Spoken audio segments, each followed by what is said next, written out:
to the August 14th meeting of the Palm Springs Planning Commission. Are we on? Sorry. All set? Doesn't sound very loud.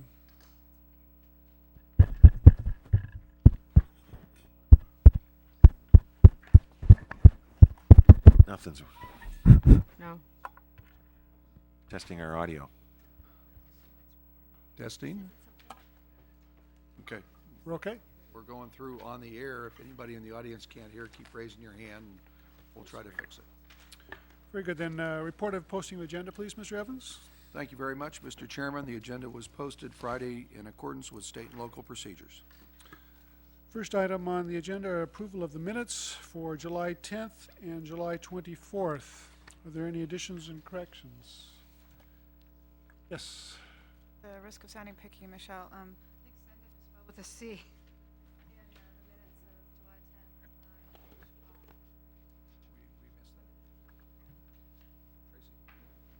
10th, We couldn't hear you. I'm sorry, the minutes of, Yeah, we'll all have to speak up here with no, really doesn't work, okay. The minutes of July 10th, page 5, the third paragraph down, send that is spelled with a C, not an S, not that it matters.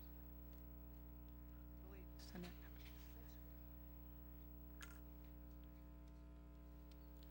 I couldn't hear what you said. I've, Okay. Oh, we've got the change, Mr. Chairman. very significant. That's good. Very good reading. Oh, now we're on. There you go. Thank you. With that change, Mr. Chairman, I move approval of the July 10th minutes.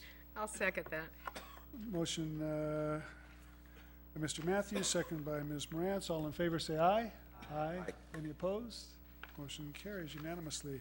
Now we have the minutes of August 24th. Excuse me, July 24th. Any additions or corrections? Motion? Mr. Chairman, I'll move the July 24th minutes as presented. Is there a second? Mr. Caffrey got in there. Motion by Mr. Matthews, second by Mr. Caffrey. All in favor, say aye. Any opposed? Motion carries unanimously. Now is the time for public comments. Anybody wishing to address the Commission on Planning Issues in the City of Palm Springs, please come forward at this time. Give us your name, sign the clipboard before we leave, and we would ask that you try to keep your comments to 3 minutes. If you are here on an agenda item, we would prefer that you hold your comments until the item is called. However, you may speak at this time if you prefer. Seeing none, we'll close public comments. Public hearings are noticed for 2 o'clock, and we have another 20 minutes to go, so we'll jump down on the agenda to architectural approval items, starting with number 6, which is case 5.0909, the application by Brad Consden for architectural approval for a meeting facility parking management program at the Estrella Inn, 415 Bellardo Road. Mr. Chairman, we recommend that that be continued to your next meeting. We're still working with the applicant on a couple of the issues. Good. Do we need a formal motion on that? You probably should, since it was carried from another meeting. Okay, well, Mr. Chairman, I'll move continuance of case 5.0909. Second. A motion by Ms. Morantz, second by Mr. Matthews. All in favor, say aye. Aye. Any opposed? Motion carries unanimously. Next, case number 3.2246, the application by Valerie Calais for a major architectural approval for the construction of a duplex to be located at 443 Avenida Ortega. Staff report, please. Thank you very much, Mr. Chairman. Want to call your attention to the elevations and plans before you. Also let you know that I've been advised by the applicant that the markers are brighter than the actual color of the building. So I've passed around, and it's circulating through you, a material sample board. This was at design review on 2 occasions. At the first occasion, the applicant was directed to change the architecture to improve the roof plan, and the applicant did that. The project was approved or recommended for approval by design review. In terms of our conditions, They're pretty standard conditions. The applicants had a chance to review them all, and they have no points of contention. This concludes staff's presentation, and we'll be happy to answer any questions you may have. Is there anybody here in the audience that would like to address us on this matter? This would be an appropriate time if you'd like to. Hi, good afternoon. My name is Valerie Calise. I'm the applicant and designer on this project. I'd like to welcome the new planning commissioners and look forward to working with you in the future. I'd like to thank Doug Evans for his guidance in the project throughout the past 6 months, taking his recommendations into consideration on behalf of my client and myself, and especially Alex Meyerhoff, who's been exceptional to work with. His guidance, his time has just been incredible. It's been greatly appreciated. So thank you. I'm here if you have any questions to answer, myself and my associate. Thank you, Ms. Calise. There may be some. Back to commission for comments, questions of staff or the applicants. Yeah, Alex? One additional point, in discussing the project with fire this morning, you may notice from your conditions of approval that the fire conditions were noted as pending. The fire department has indicated that this is within the 5-minute response time and sprinklers would not be required. Dave Matthews felt comfortable if we added the condition that the fire department reserves a right to comment on the project at the time of building plan check, and the applicant was comfortable with that additional condition.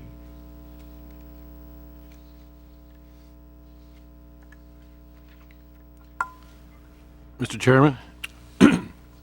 Schoenberger. I would move approval of case number 3.2246, subject to the conditions as set forth in the staff report. That's motion by Mr. Schoenberger, second by Mr. Granch, and that's including the additional condition in the motions agenda. Yes. Any further comments? All in favor, say aye. Aye. Any opposed? Motion carries unanimously. Thank you.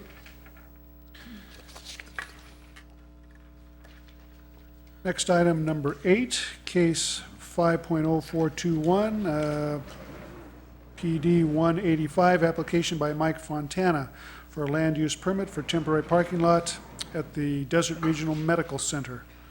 Staff report, please. Mr. Chairman, I'll be Yes. abstaining on this item. Okay, thank you, Ms. Morantz.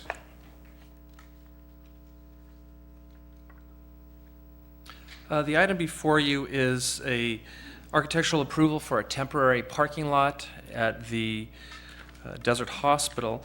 The applicant is somewhat concerned by a number of conditions, and we'll go through them in a moment, but the applicant's position is that they applied for a land use permit for a temporary parking lot under section 940201 of the zoning ordinance, and the applicant feels as though he's been required or being conditioned according to permanent parking lot standards. Their intent of the applicant is really to have a 5-year time length to do a temporary parking lot, at which time they would reevaluate the supply and structure as it currently stands, with attention to perhaps in the future a permanent multi-story structure. I want to call your attention to a couple of the conditions that the applicant has. First, on the motions agenda in front of you, the additions on the motions agenda, A, B, and C, were provided by Design Review after they reviewed the project this week. Hence, they're not included as part of your conditions. The applicant has a difficulty with A and B in that they're of the opinion that should A and B be required, that the project would be designed to permanent parking lot standards and not a temporary parking lot. They do not have a problem with item C on the motions agenda. With that said, I'd like to move you through to the engineering conditions and give you an overview on 4 of those. Engineering 7, which is page 2 of the engineering conditions, the applicant is of the opinion that the project would be exempt from flood control and drainage implementation fees because the site is a redevelopment site. In a previous incarnation, the site served as a number of multifamily parcels. In discussing this interpretation with the engineering department.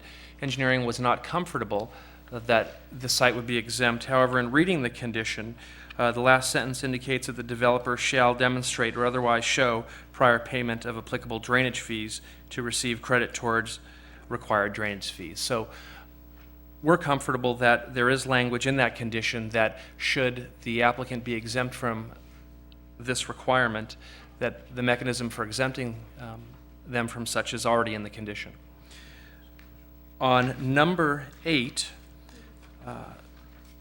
the following condition, the applicant has designed it with the 2-inch of pavement over 2-inch of asphalt concrete grindings. They're questioning the following wording, and they'd prefer to have the condition end there. They disagree with the need to have a minimum subgrade of 24 inches, i.e. over-excavating a temporary parking lot, because that would be, again, constructing it to more permanent standards when their objective is really a temporary parking lot.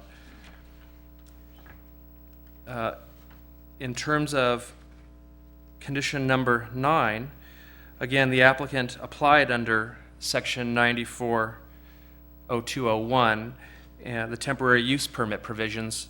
However, they're being held to the standards in 9306, permanent parking lots. So that does provide some problem for the applicant.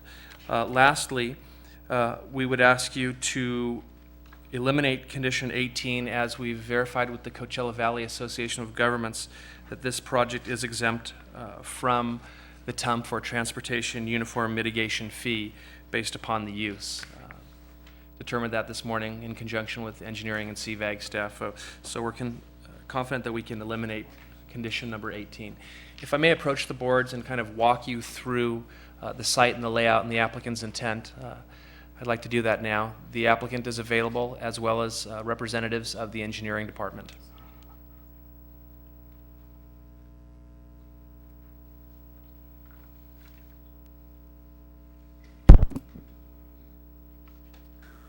For orientation purposes, Bell Avenue and El Mirador. Existing parking lot is located here, which is depicted here as parking lot B. Future Hanson House site is right here, depicted here. Bulk of the hotel, the hospital uses are here. El Mirador Medical Plaza, it's right in this location. In discussing this with the applicant, there's a couple of things that we can do, we're confident that we can do to improve the look and feel of the project. For instance, it's not clear from this plan and the typical section, but we're of the opinion that by moving the iron fence back 5 feet behind the sidewalk and 5 feet from the parking area, we can have a fence that provides a decent pedestrian avenue along the new sidewalk while not providing hazard for motorists in terms of bumping into it at the edge of the parking lot. In looking at this side of the lot, the proposed Hanson House features a pedestrian walkway through here, so it wouldn't be appropriate to delay any sort of fencing until that project occurs, because they're separate and they're physically separated by a pedestrian corridor. In terms of the improvements the applicant is looking to, their intent again is a temporary lot. I'll also caution you to the fact that some of these improvements have been completed already. For instance, the curb, gutter, and sidewalk was constructed along this corridor as part of the previous project that is currently underway. Street improvements are still happening there, but the curb and gutter and sidewalk is in existence. Again, the applicant is only having a one-way in and one-way out, so there's really no impact to the street from this facility. Again, here the curb has been poured to this location and to this location, and the rest of the improvements have not occurred. At this point, we would answer any questions you may have or refer you to the applicant and engineering. Thank you, Alex. Are there any questions of staff before we invite the applicant to speak? Yes. Mr. Caffrey? Alex, could you explain what parameters are in the temporary parking as far as time? 1 year, 5 years, 15 years? In the land use permit section, there is no parameter mentioned in terms of time. And I know that with the discussion of temporary, there's always some concern on the part of the decision makers because things that are temporary don't have a life to them that you can see a sunset to. Our conditions do recommend a 5-year sunset, concluding 5 years from the end of this year. So it's 5 years and a number of months. But there is no provision in that respect in terms of the code. And do you know the applicant's time frame? They're asking for 5 years. Okay, thank you. Yes, Ms. Conrad? I guess, it seems to me that only the Mel Avenue frontage is a matter. What's across the street? Is that a single-family home? Every other frontage No. belongs to the hospital. Yeah, north of Mel are unimproved lots that I believe are owned by Medical Center. And they previously were used as multifamily properties, but they have been demolished about a decade ago. And can you explain the landscape plan? We have conditioned for landscaping. We don't have a plan with us today. But, so The there, the applicant's intent is to essentially continue the patterns established in the planting and spacing and types of materials along both Mel and El Mirador. but you're saying they have a problem with that one? The problem is not with the landscaping so much as putting landscaping in the lot. The applicant is designing this to comply with the temporary standards which don't address landscaping, as opposed to the permanent parking lot standards which require a minimum percentage of parking lot shading. So the perimeter landscaping is not at issue? No, They it's agree whether with there's that? landscaping in the lot. Anything further, Mr. Granch? I'm going to have to abstain. I was looking at the location of the site. Thanks for letting us know. Mr. Chairman, Yes. just a couple of comments with regards to the number 7 in engineering on drainage.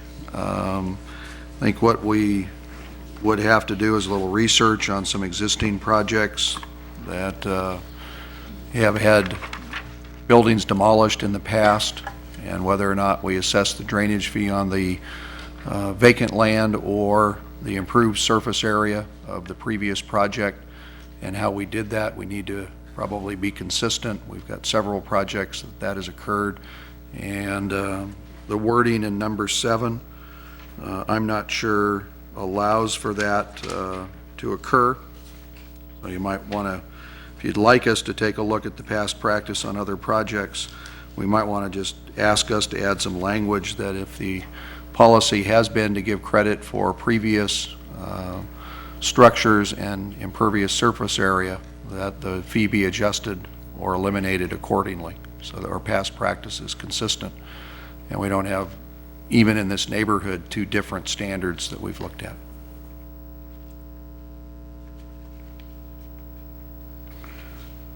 Mr. Evans, would you be the person to respond, or should we direct this to engineering to comment on the requirements for permanent standards as opposed to temporary standards that were highlighted in Alex's report?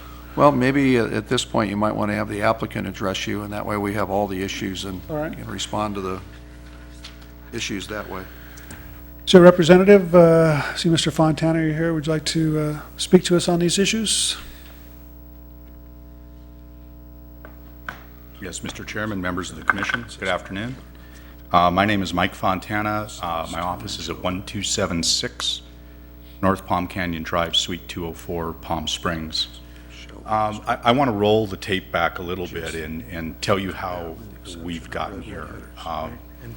In April, the Desert Hospital Foundation brought to you an application for a parcel map. And what this did is it took the large piece that you see behind you that includes what we refer to as Parking Lot B, the improved parcel, and it took the piece that we intend to develop as a temporary parking lot, and it excluded from that piece, separated the piece for the Hanson House.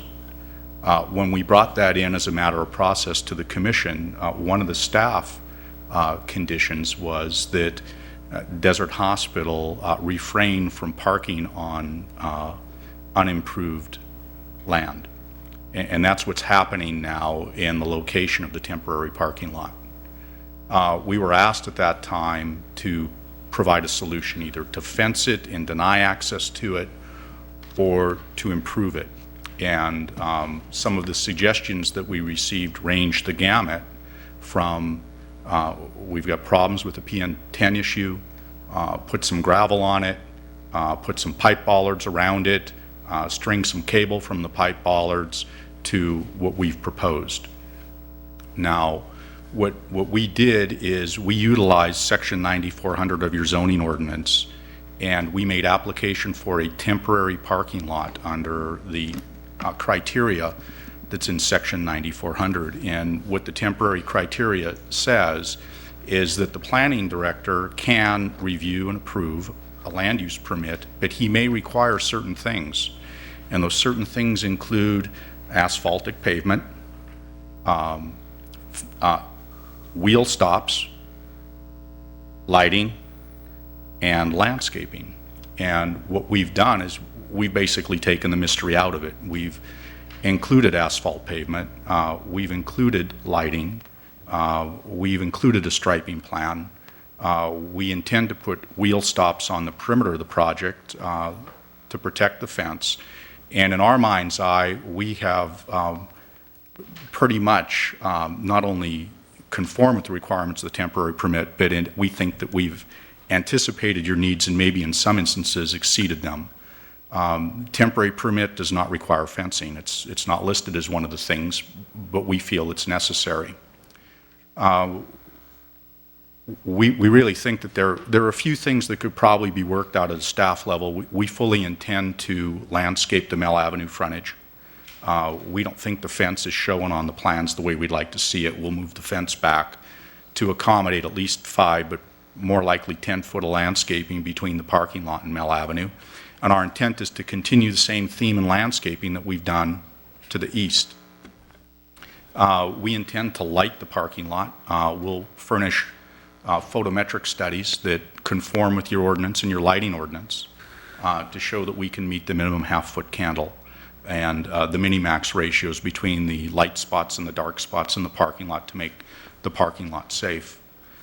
We intend to fence it. We're going to use a wrought iron fence on the parking lot. We intend to do that for safety and security reasons.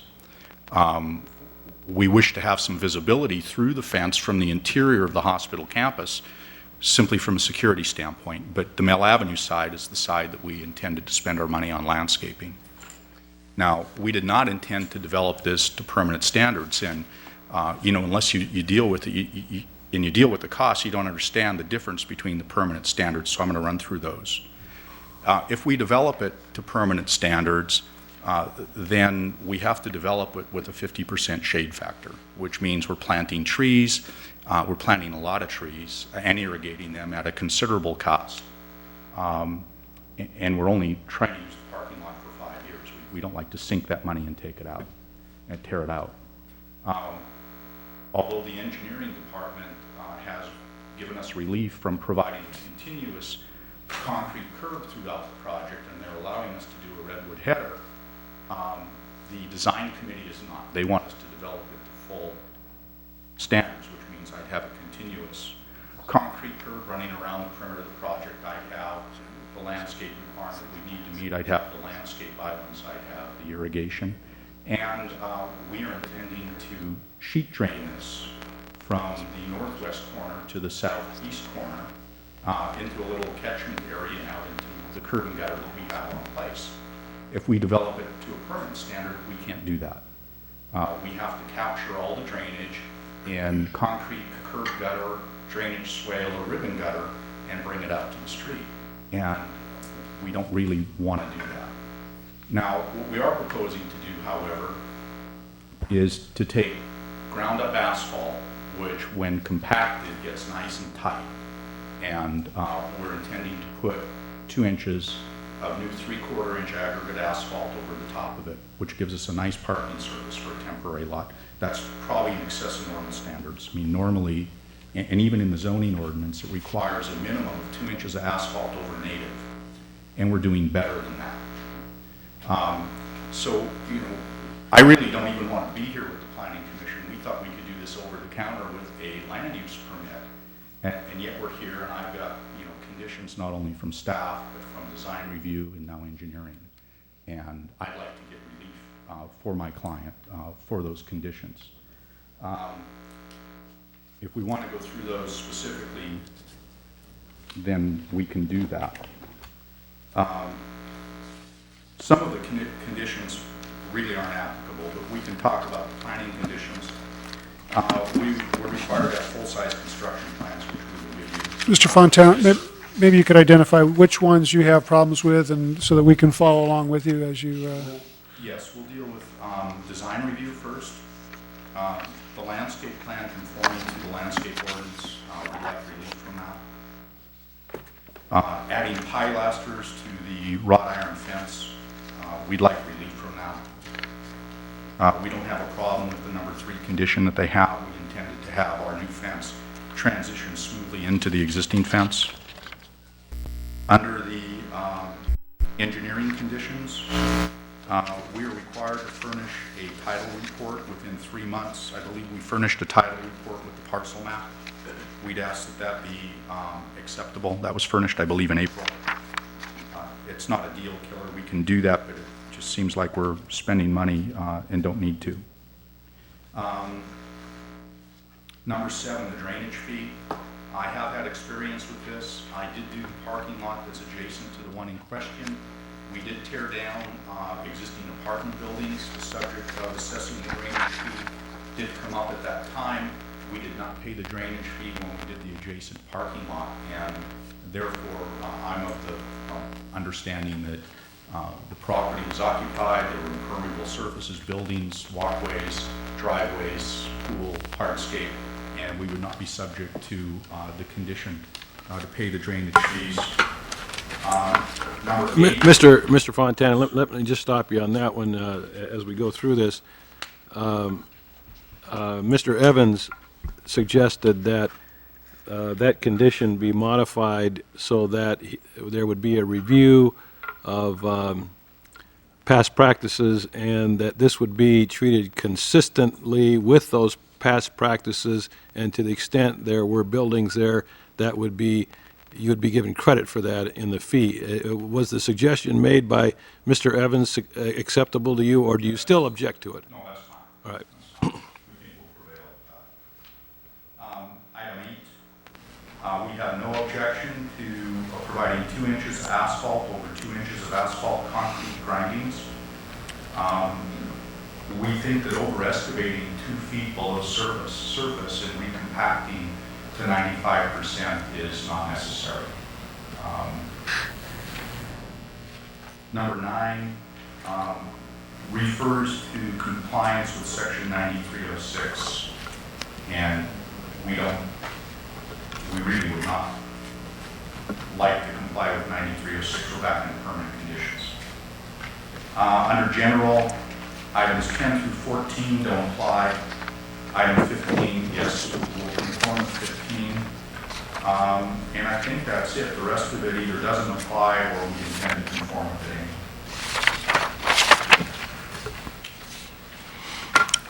Is there any questions of Mr. Fontana while he's at the podium? Yes, Ms. Conrad. Mike, do you know, or does Desert Hospital know what they're going to put on this after it's a temporary parking lot? Well, the master plan has the adjacent parking lot entitled to put a 3-level parking structure. Actually, the parking structure can go up 24 feet.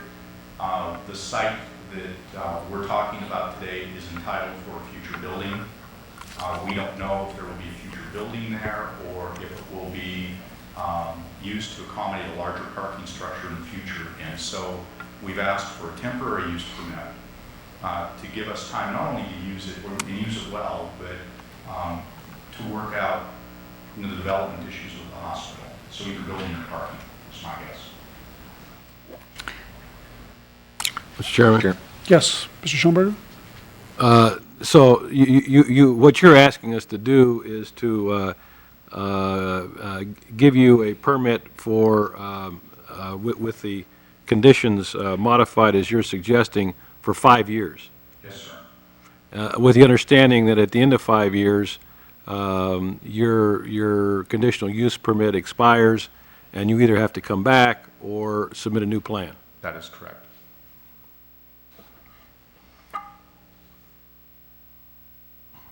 And so it really comes down to no shade trees in the interior and no curbs in the interior, and you're happy to do the rest of the landscaping on the exterior, save the pilasters for the wrought iron fence. Yeah, we intended from the beginning to do landscaping on Mill Avenue. On the internal portion, on the western portion, we are right at property line.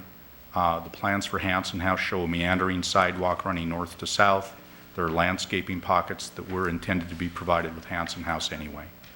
So we didn't intend to landscape that area, but we did feel necessary to fence it.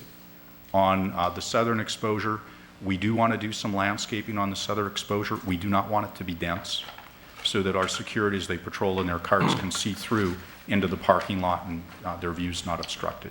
But yes, we intend to do that. We did not intend to do the masonry pilasters. They're very expensive, and we didn't intend to sink that money.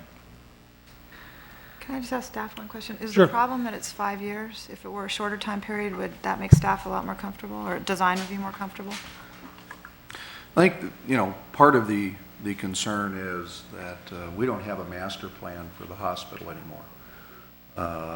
They've been doing some modifications here and there, and the approved master plan, basically has been amended to the point where there really isn't one, for this area and some of the other areas of the campus. So we're now kind of in a piecemeal approach in that type of mode, considering the status of all the relationships at the hospital. I'm not sure in 5 years we're going to have a capital improvement program that's going to be in place and ready to go. And I think we're going to have a reasonable likelihood that in 5 years the parking lot's going to be there, and until a city staff member drives through and says, geez, that was supposed to be taken care of, it will stay there for 5 years or 6 years or 7 years. In the past, we've been pretty tough on ourselves, the city, for its own temporary parking lots. At the convention center, if you go by there today, it was a temporary parking lot. It's pretty darn permanent, just as we suspected that it would be permanent. And it doesn't meet every development standard, but it meets the majority of them. And the landscaping and things of that nature was one of the things. So I think from a design review standpoint, there was that balancing act of temporary, well, how long? This is a community facility, and they just felt that the improvements they were suggesting were not significantly different than the proposal, with the exception of probably adding the trees in, the parking area. From the standpoint of what Mr. Fontana has said on the south side, having open landscaping, staff's going to agree with that from a security standpoint. We want this to be safe. I don't think we have a problem or concern on the north. I think the commission's going to have to make the call on the trees. If you might want to, just to give depth to the parking lot as a compromise, just on the first islands in, I require that those be landscaped with trees, so when you look from Mel, behind the fence, you see parking and then some trees, and then you have a big reservoir of area without the trees, and again from the south looking north. At least pick that up so you get a three-dimensional depth. We'll break it up a little bit aesthetically and break up the lights. That might be a compromise and would probably eliminate a significant amount of the cost of running the irrigation all through the parking lot. Let me look at my notes. How do you feel about the 24 inches of engineering? I'm going to defer the engineering, but, the over-X of 24 inches for a temporary parking lot is a lot. And the question is, can we get a good base for a 5-year parking lot? With this, it's probably, I would think, but Marcus is here to talk about the asphalt. Let me just go through all my notes while I'm rolling. I think the intent is to not put the curbs and gutters in, so the drainage issue doesn't become an issue. And that's provided everybody's comfortable with the final design, which I think we are. So on item 9, I don't think we're going to come back in and and go past the redwood headers. I think you probably should delete 9306 if you're going to delete the trees and curbs and, all the drainage flow improvements, because you get into 9306, that's essentially a full-blown parking lot with the exception of redwood headers, and that is a little bit of an awkward condition.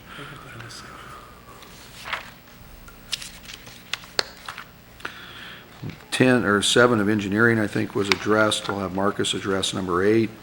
Number 9, I think we get rid of the reference of 9306 and just deal with the improvements that the commission imposes. 10 through 14 probably do not apply, so you could leave them in and they won't do anything, or you could take them out, although Marcus may have a comment on 10 through 14. 18, I think, is resolved.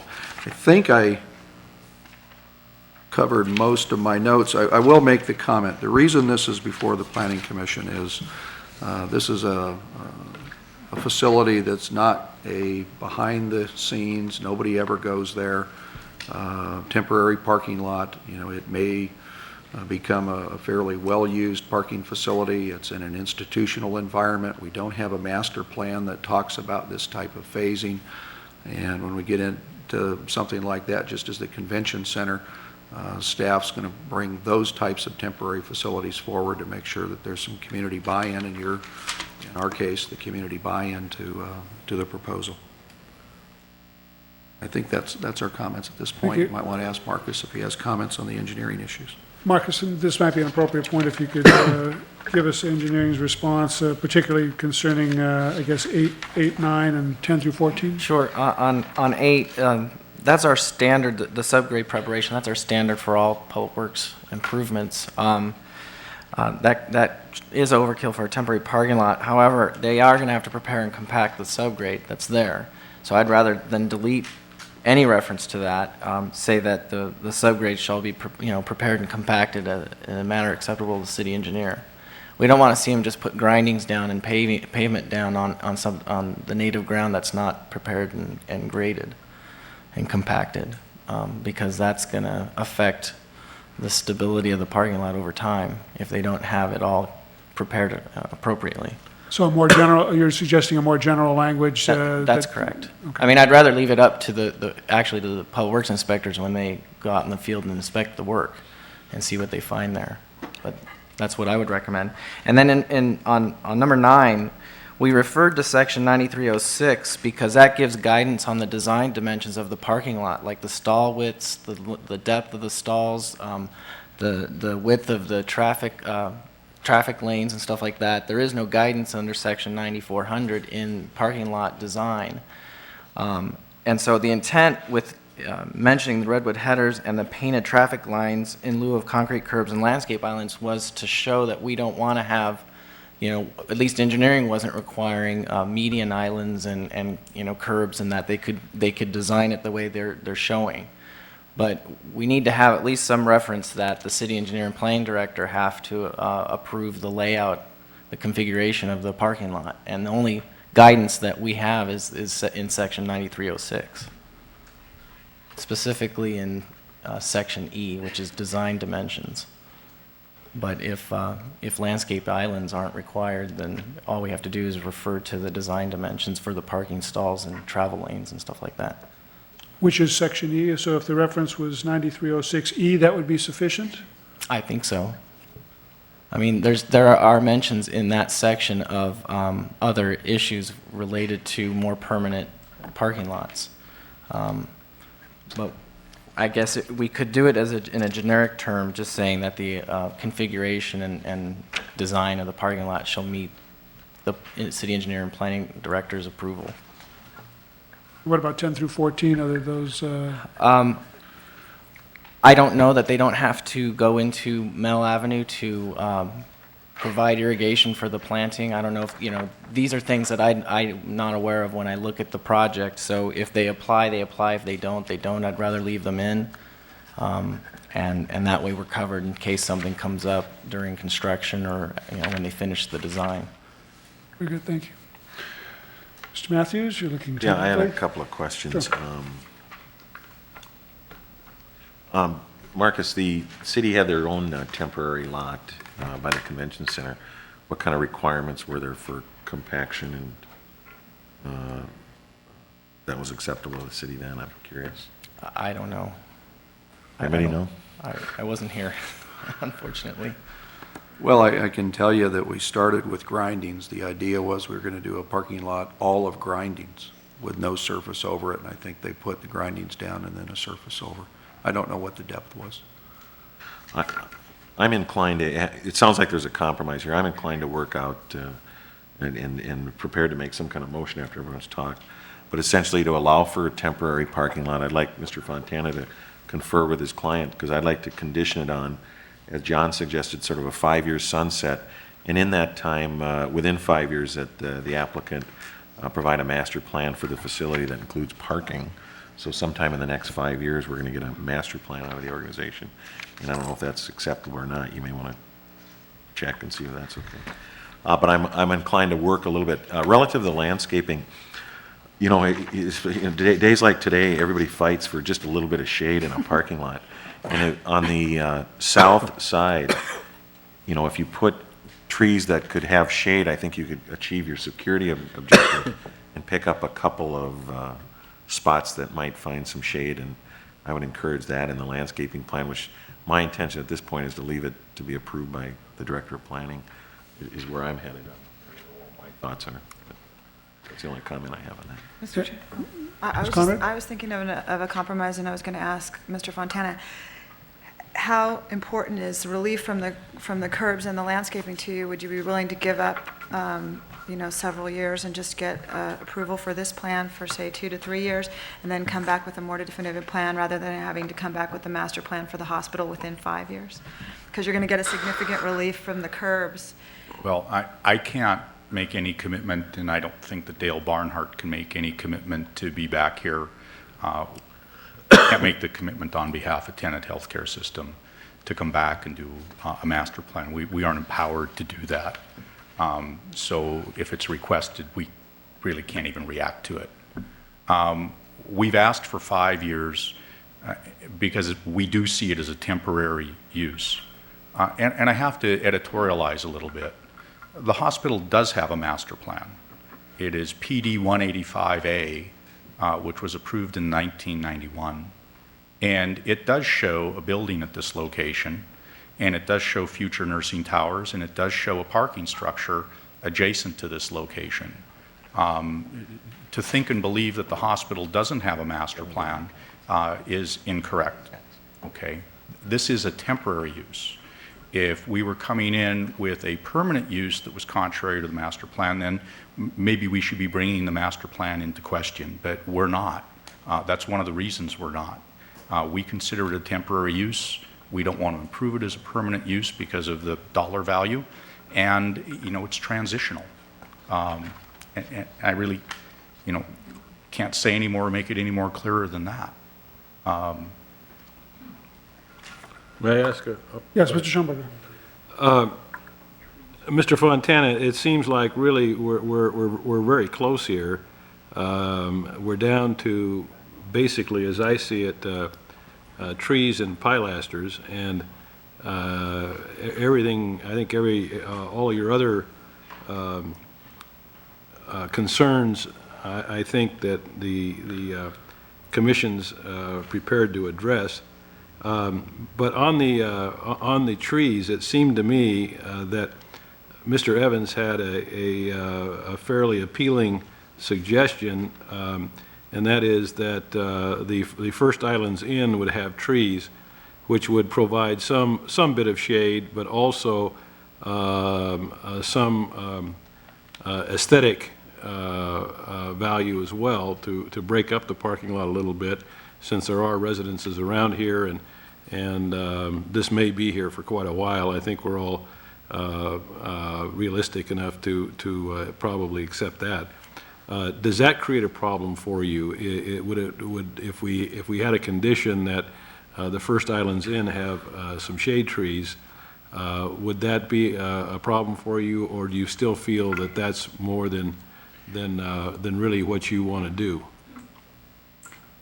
Yeah, I think you're looking at 4 locations, maybe 8 trees. It gets more complicated than just adding 8 trees in an asphalt parking lot. You know, now I've got to protect them. And so now I'm adding curb and then I'm adding the irrigation. Is it a deal killer? Probably not. It's just that, you know, it takes us away from what we were intended to do, which is to sheet flow across and into the drainage slot that we have at the corner. So it isn't just as simple as putting 8 24-inch box trees into the planter. There's more that has to go along with it.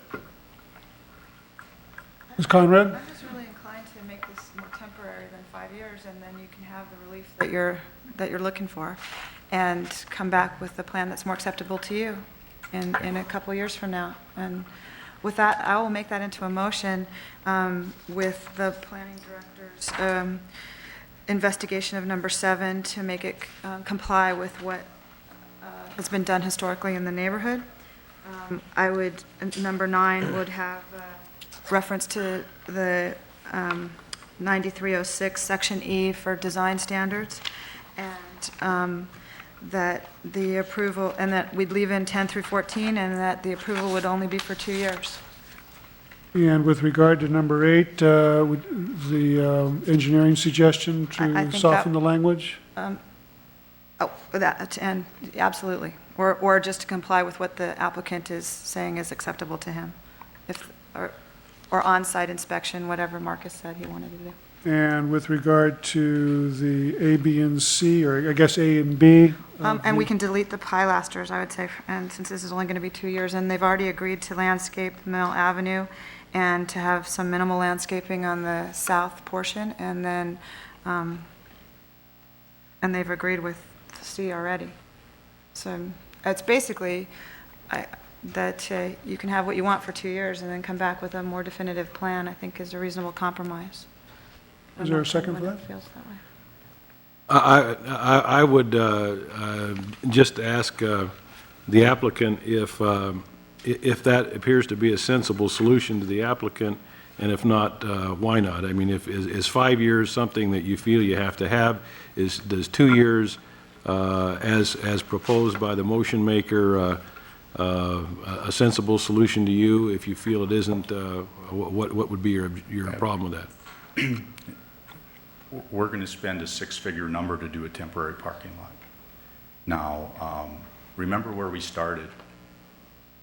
Vacant land used inappropriately for parking and a PM10 problem. And we started with gravel and pipe bollards and a cable stretching between them and a story.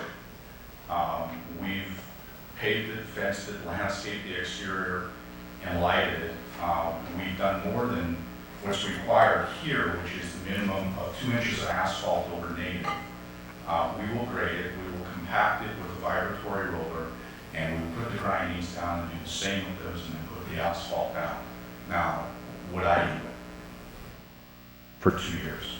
No. I wouldn't, and would I recommend that my client do it for 2 years? And the answer is I would not recommend that they do it. I can't speak for tenant, maybe they would like to do it for 2 years. I would not. There are reasons why we've asked for the 5 years. And, you know, one is the cost amortized over 5 years versus now the cost amortized over 2 years. And I also think that we would be disingenuous to the commission to tell you, yes, 2 years, and 2 years from now, be back there asking for 2 or 3 more. What our application is what it is, it's a 5-year application, and that's what we feel we need. So you don't want to come back in 2 years and say why you're going to have, you can add trees or not add trees, or? No, I don't think that would be serving the commission well. Okay, well, I'll withdraw my motion then. It's a 5-year application. Okay. I'll withdraw my motion. Motion's withdrawn, there was no second. I'd just like to comment, I think that they were inclined to give some relief here, and somebody's going to frame a motion.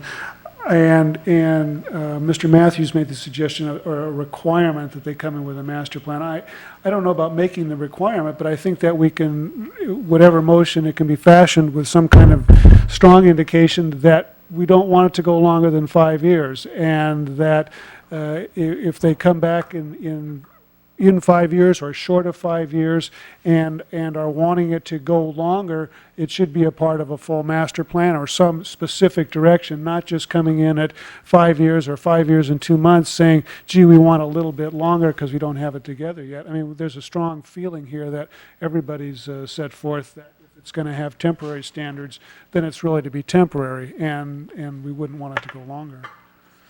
Mr. Chairman, Yeah, Mr. Caffrey. I would make the motion to reflect the last motion with the 5-year term, and to include that at the end of 5 years, either they convert it to a permanent parking structure or come in with a master plan and a building plan or something. Is there any provision in the motion? Just for clarification, regarding any trees, are you not? I'm okay without the trees. Here's the way I'm looking at it. We have a dirt parking lot that has been sitting there for years being compacted by cars already. And to go to the expense of any of the 9306 conditions is kind of ludicrous. Okay, we have a motion by Mr. Caffrey. Is there a second? I'll second that, but I'd kind of like to walk through the provisions to make sure we're okay. All right? We're striking item, the title report. Is there a problem with that? They've already submitted a title report? Assuming they have submitted a title report. 4D, all right, assuming they have submitted a title report in the last 6 months, that's acceptable. So are we okay with that? Under item 7, if past practices have allowed for the waiving of this fee, the Director of Planning can waive the fee. Yes. Okay, under number 8, we're striking the with a minimum subgrade of 24 inches and replacing it with language that says with a subgrade prepared and compacted acceptable to the city engineer. Be nice, city engineer. Yeah. Number 9, we're striking the reference to 9306, and we're saying design and dimension plans approved by the Director of Planning and the city engineer. Yes. And I think you said 10, 11, 12, 13, 14 didn't matter, but didn't, so just leave them and everybody's happy. And strike number 18. Is that where you're at? And the comments concerning A and B? Oh, excuse me, yeah, on A, a landscape plan, period. And again, or excuse me, acceptable to the Director of Planning. And I feel the same way. Some people tell me that if we require shade trees, by the time they move them, they won't be there, but I think the Director of Planning can approve the landscape plan. I'm comfortable with striking the pilasters. Yes. And then they're going to move the fence anyway, item C is fine. Now, I also want to incorporate what the chairman suggested, which is at the end of 5 years, the CUP goes away or expires, or that they provide a master plan for the entire facility, including parking, because I suspect in the next 5 years, they're going to be updating their master plan. And if they don't, at the end of 5 years, they're going to come back and get this extended. To clarify, we've been referring to it as a CUP, but I guess it's a land use permit that we're talking about. And on number A, just to clarify, you said a landscape plan acceptable to the director. The director has said that he's suggesting 2 rows on each side of landscaping. The motion maker, Mr. Caffrey, said dispense with that. So I think Yes. we need to clear that up. I'm leaning towards Mr. Caffrey because I don't think it's going to matter at this point. I think there's a parking problem, and as you said, turning this from dirt to something is better, and it is a temporary solution, so I guess I'm inclined to go with. So just delete the Yeah. landscape requirement and the interior of the parking lot. Yes. At least, you know. We have a motion by Mr. Caffrey, second by Mr. Matthews, as we've clarified it. Are there any further questions or discussion? All in favor then, say aye. Aye. Any opposed, say no. Motion carries 5-0 with 2 abstentions. Thank you all for your time, staff as well. Thanks. Thank you. All right, we passed the 2 o'clock notice requirement, so we'll go back to public hearing items. The first one is number 2.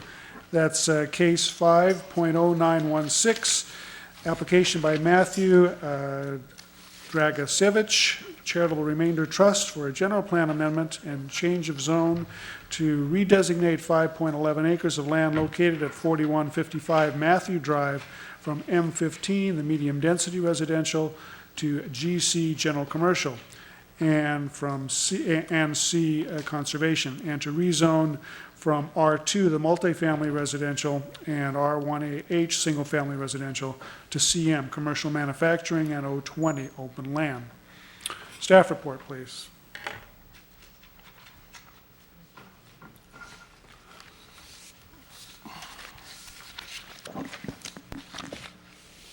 Thank you, Commissioners. Didn't we have two? Did we approve both?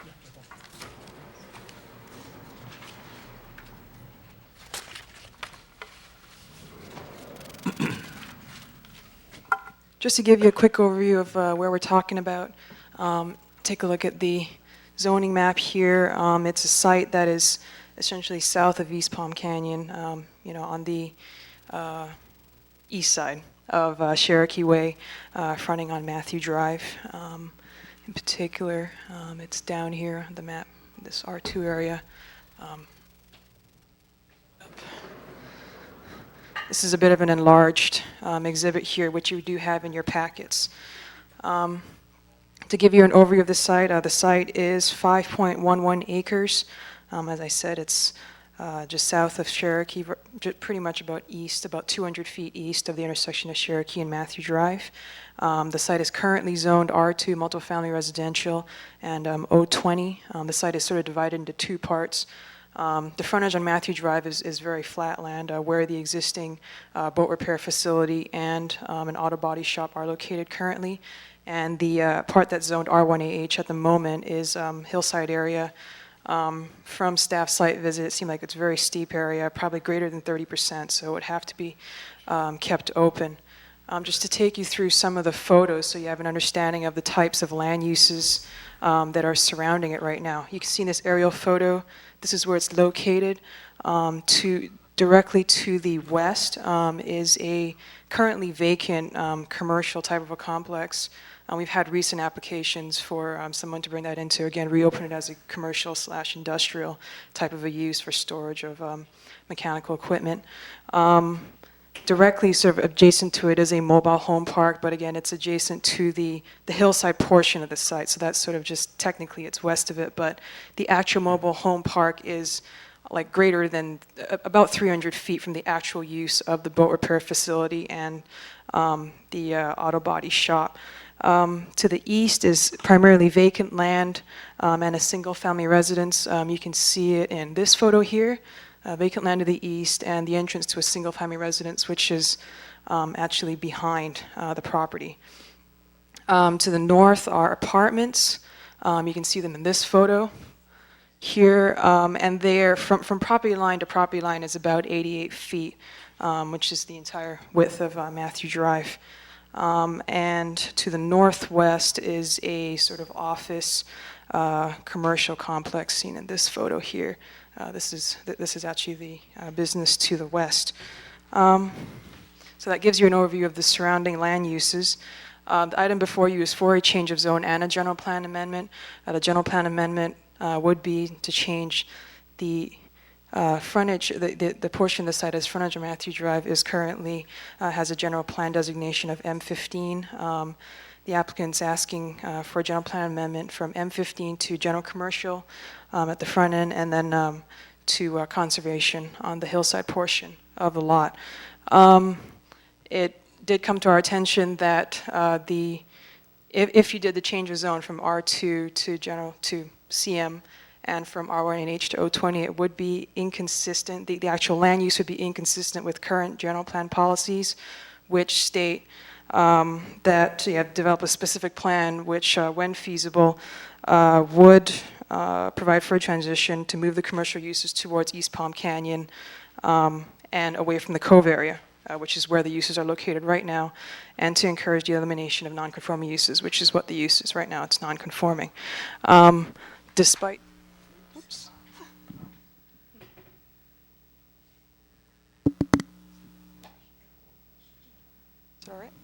Hello?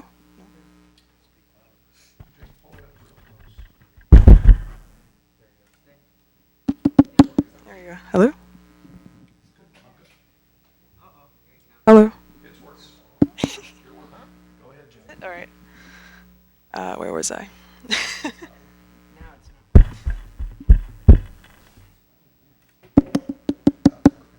Okay, hello. All right. All right, just continuing on with that.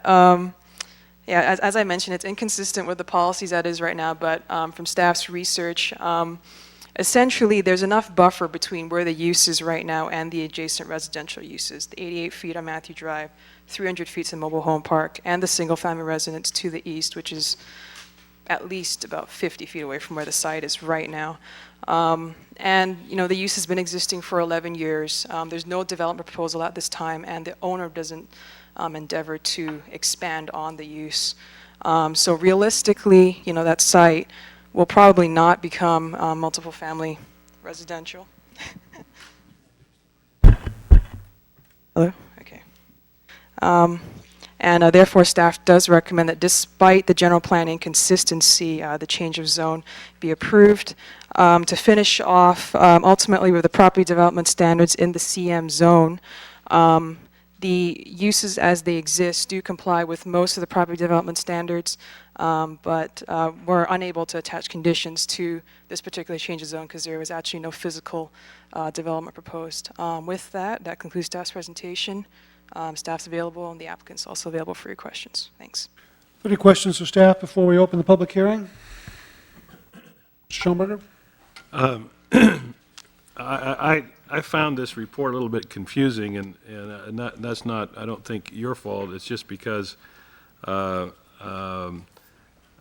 not sure, and I didn't take the time to go back and look at the zoning ordinance to get a clear definition in my own mind of each of these different zoning designations. But I guess my real question here in trying to figure this thing out is why is this request being made? I mean, we have a piece of property that's been sitting there all these years that's that has been used in a certain fashion, and I don't see any suggestion here that it's going to be used in any different fashion, at least in the foreseeable future. Why are we doing this? There must be some reason that somebody's coming forward here and wanting to change the zoning designations here, and I was just wondering why. In my discussions with the trust representatives, their prime concern is they've got some existing land uses on the property that are non-conforming. The trust may or may not want to dispose of the land. I'm not sure. Are you familiar with this trust at all? No. It basically is a trust that's been set up to raise monies in a very simple way, and maybe the applicant's representative can give you a little overview, to raise money for youth in the community. So there's probably a transaction that might be looked at somewhere down the road. The same trust owns the property to the east, and the Planning Commission has looked at some preliminary development plans for a senior housing project there. And it's the trust representative's intent to hopefully be able to take the land assets, turn it into cash assets, to then be able to fulfill the intent of the trust. So I think they're trying to capitalize on the existing land uses, possibly for a sale, although we haven't talked to them. The applicant does have a representative in the audience, and they might be able to answer questions about any potential pending sales. You know, we've got the existing Desert Produce building with a new user going into it right next door. So their feeling was we've got the commercial manufacturing type land use right next door. We've got an existing building in operation that's more commercial manufacturing than residential, and couldn't we just move that line over one lot and then have an asset that the building makes sense? Back in 91 through 93, this area was heavily debated by the Planning Commission as to what the land uses should be. This whole Cove area was commercial manufacturing, and it had been idle land for decades with a commercial manufacturing designation, and the Commission said, well, the real viable land use back in there is Desert Produce. Let's take the residential over to it. But the boatyard, as odd as it is in this community, The feedback I get is a fairly strong market position relative to what they do, and that they do boat work from all over the country. So I'm not sure if that clarified a whole lot, give you a little bit more history. So Well, I guess my other question is, from reading the report, I don't see that staff has any particular problem with this application. Do I read that correctly? I don't think we have a problem. If you look to the north, you've got, again, a commercial manufacturing type use. It's a little bit of an odd set of circumstances that's more history-driven than, what I'd say long-term land use driven. We're comfortable with it. I think over time, the boatyard property needs to probably improve, and we probably need to look at it for conformity to standards and see if we can't get it dressed up a little bit. Mr. Chairman? Sure, and just a reminder, this is a public hearing item, so refrain from giving comments or conclusions as you ask your question. Go ahead. Doug, in mentioning that, I looked at the photos over there, and there are no conditions in this approval. The boat and the planter, is that a fixture, or is that, Boat. what is that? Are you asking, is it part of the landscape plan? Yes. If I it's, take it that's the front landscape setback. yeah, if it stays much longer, it might become part of the landscape. Those are the types of things that, we after looking at this and researching and, looking at the condition of the property, we think we probably need to go in and nudge some things around and, try to work on some better But you guys improvement are working standards. on that. We will work on that. We wanted to, if it's a non-conforming building, we'd look at it a little bit differently than if it's a conforming building. Thank you. Okay.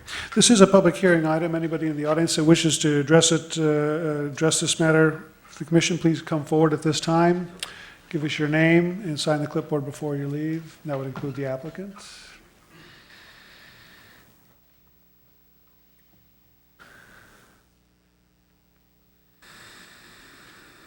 What the hell is that? It's like a PT boat. It does. Alan Sanborn, Sanborn A&E, Palm Springs, California. I'm just here to answer questions, most of which I can't answer. I'm representing my dad, who's gone today, so. Thank you, Alan, for your great assistance. There may be some questions which we will choose not to ask you if you don't know the answer to that. Thank you. Anybody else? Not, we'll close the public hearing. Back to commission. Ms. Morantz. I have one question. I know that New Desert Produce is not there any longer, and somebody else is going in there. Are they doing some development work there now?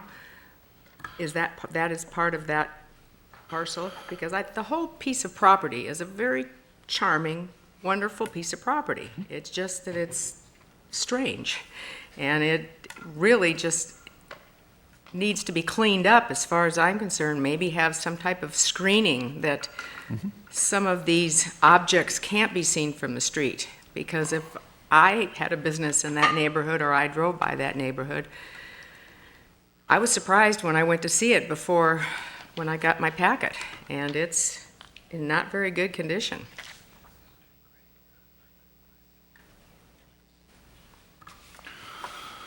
Evidently, the new tenants for the New Desert Produce building have done a little work without a grading permit. So we're working with them on bringing that into compliance. So we've got an opportunity to try to clean it up. There's no doubt we need to do a little remedial cleanup work in that neighborhood. But I think the issue today is really the land use. And if the commission wants to encourage us to start the, clean it up a little bit process, we can certainly do that. Hey, Mr. Evans, I had a question. You've indicated that the commission some years ago spent a lot of time on this, and there was a feeling that it should work towards a residential use. And it seems that what we're proposing here is to perpetuate the commercial use on this particular property. And we note that the next door property didn't develop residentially as was expected. I'm wondering whether the existence of this boatyard, or whatever you want to call it, was really the inhibiting factor, or whether it's just been viewed, was viewed incorrectly by the prior commission, and that really the whole area should be,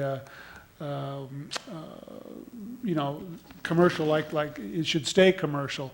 And I guess the comment was made that the adjoining property owner to the east is the applicant, is the same parcel. So that kind of relieves the question a little bit, because if they would, you know, they're the ones that either want to develop that as residentially or not. They wouldn't perpetuate a situation that would further inhibit them. I mean, it's the same owner, if that was accurate. But I'd appreciate your comments on that issue. Yes, to just point it out, originally, this whole area was under one ownership. It still is, even though they're separate parcels, but it was zoned commercial manufacturing. The commission debated whether the commercial manufacturing line should be here, or make this whole area residential.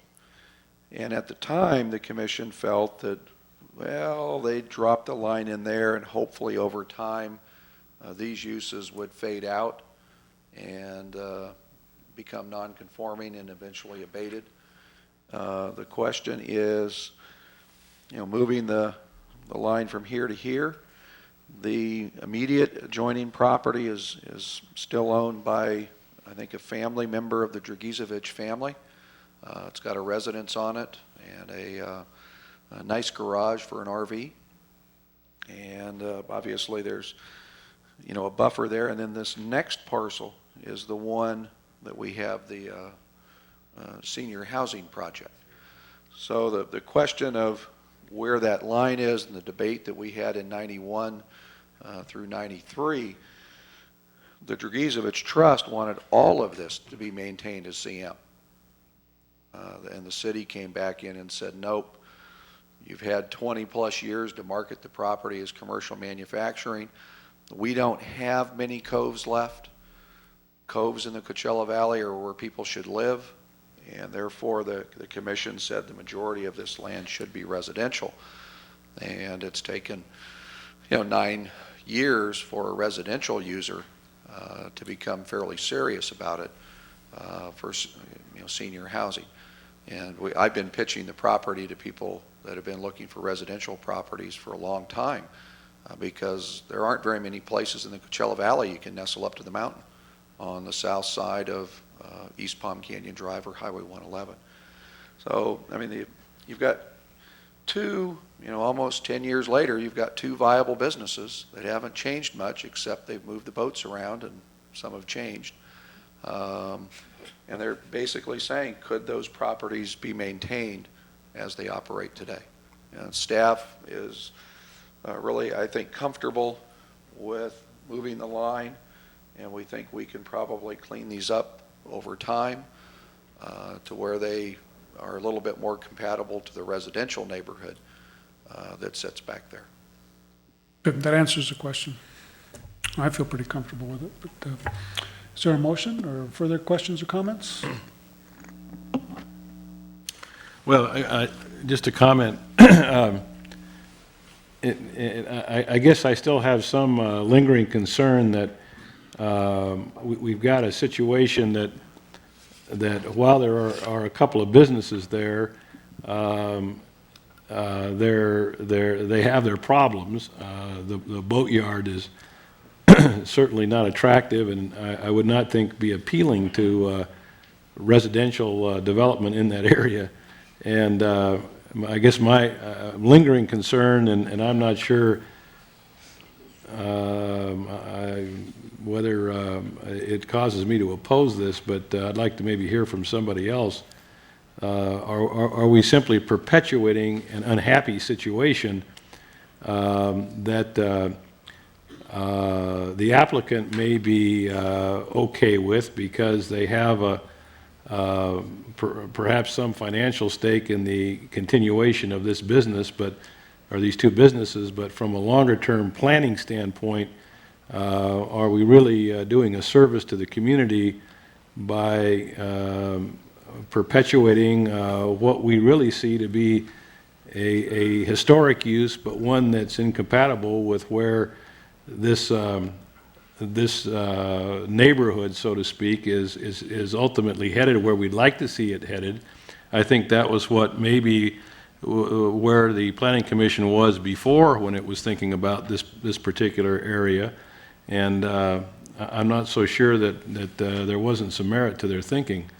I don't know if anybody else has that concern, but you know, if somebody doesn't, I'd like to maybe get my concern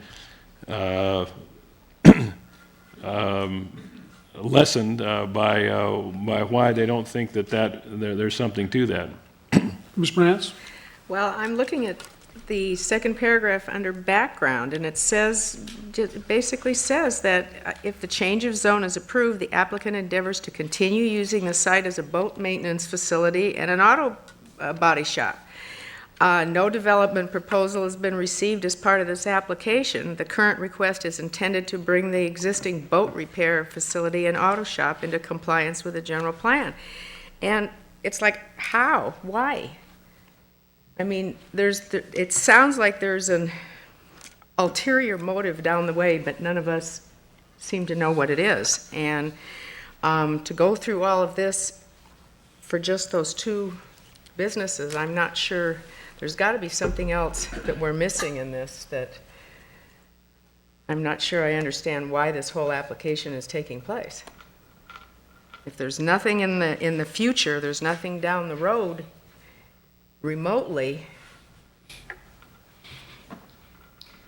because right now all it's making me say is it's bringing my attention to the fact that it needs to be cleaned up more than anything else. Doug, can you clarify something? And maybe you've answered already, but maybe you could restate it. The senior housing project, what's the status of that? Is that an application that's in progress, or is that just something that was discussed? And is it actually the same applicant owns that property? The application that we've been working on, it has not been filed, is still being actively worked on. Matt Holotic was the property representative that's been to Planning Commission at least once, maybe twice. We're currently working on preparing the environmental documents for that development. He would purchase the property from the Dragizevich Trust.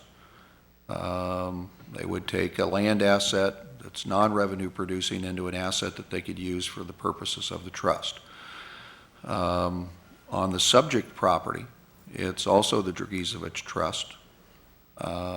They would have the opportunity to try and sell the property for the commercial manufacturing uses that exist, which would be probably the highest land value because you get the benefit of the buildings. So I think that's possibly one of the motives.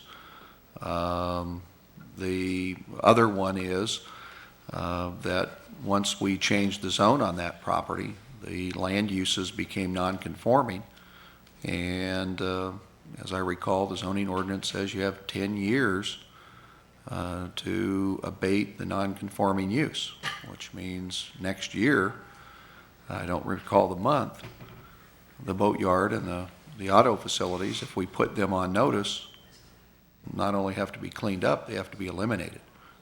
And so I think their motivation is, can they maintain this use? And the only way to do it would be to come back in and change the general plan and the zoning.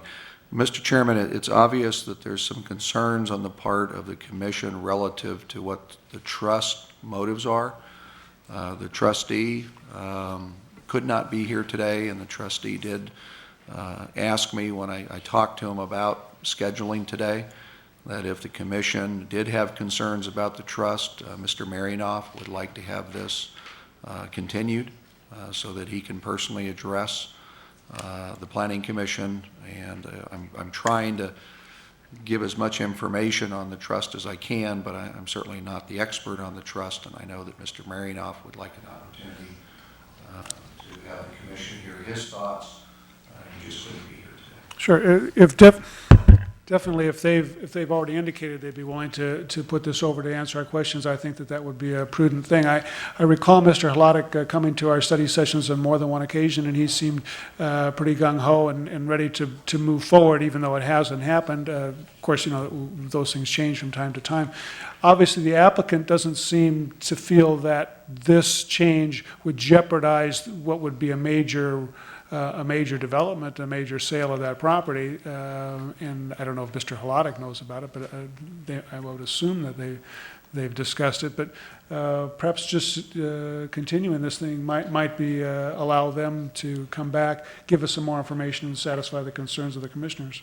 Mr. Matthews? I'd like to do that, but I'd like to echo what's been said. I mean, I think that leaving it the way it is and cleaning up what's essentially sort of a junkyard is a good thing, and that's what when the trustee comes back, I think, that's sort of the issue we want him to address. I mean, I think the city, having changed it the way they did to intend to clean it up, is right on track, and he's got like a year to get it cleaned up. And to now make this a semi-conforming use, I'm just not compelled to do that. But with that, and hearing what Mr. Marinoff had asked, I'd move that we continue the matter to a future date when it's convenient for the applicant to be here. I'll Is that second sufficient, or do we have to give a specific date? We need to continue this to a date specific and also continue it with an open public hearing. What date do you want that to be? 28th? Or mid-September? Does anybody, Mr. Flavin? Nobody cares? How about the 25th? Sanborn, you've indicated you have no answers to anything, but maybe you would make a suggestion on this issue?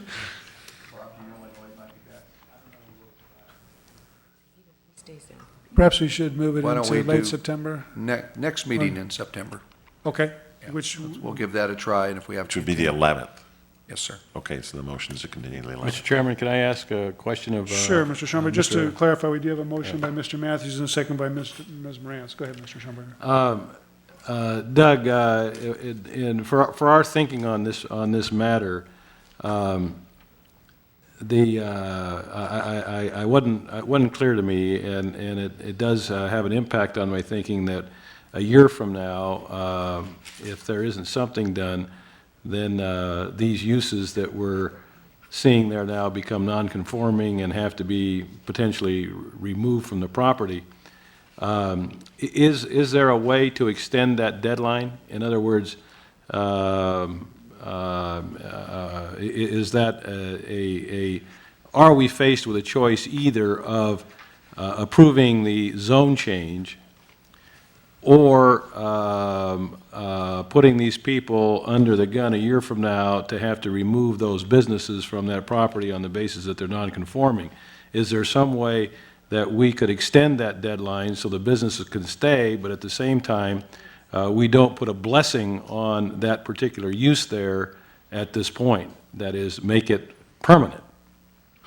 I'll do a little research for your next meeting on that. My recollection is the ordinance does allow time extensions to a maximum of 2 years at any one time.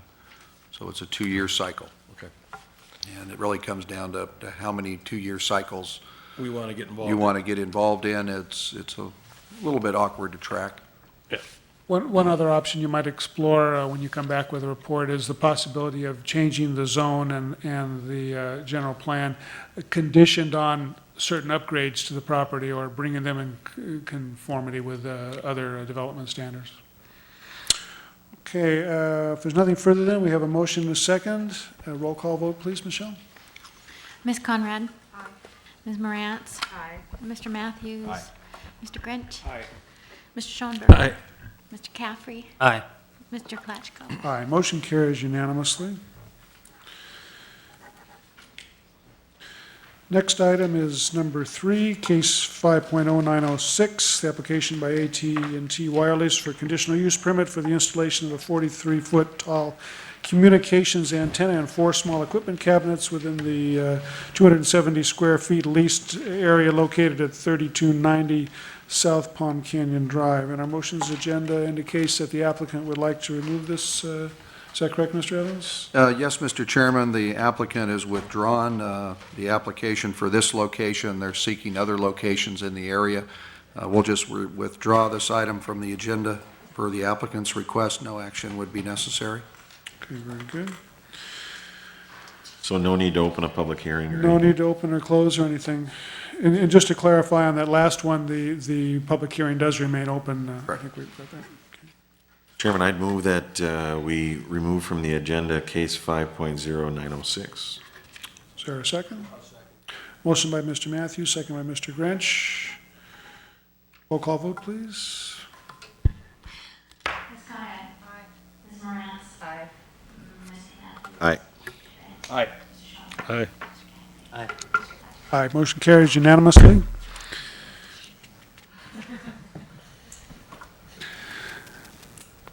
Mr. Sanborn, you'll have another opportunity here. Item number 4, TTM 30703, application by John L. Sanborn for tentative parcel map to divide one parcel into 2 parcels for the property located at 700 West Stevens Road. Staff report, please. Mr. Chairman, I'll be abstaining on this item. Ms. Morantz.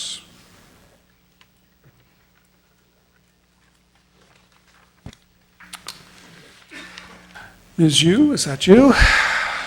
Very good.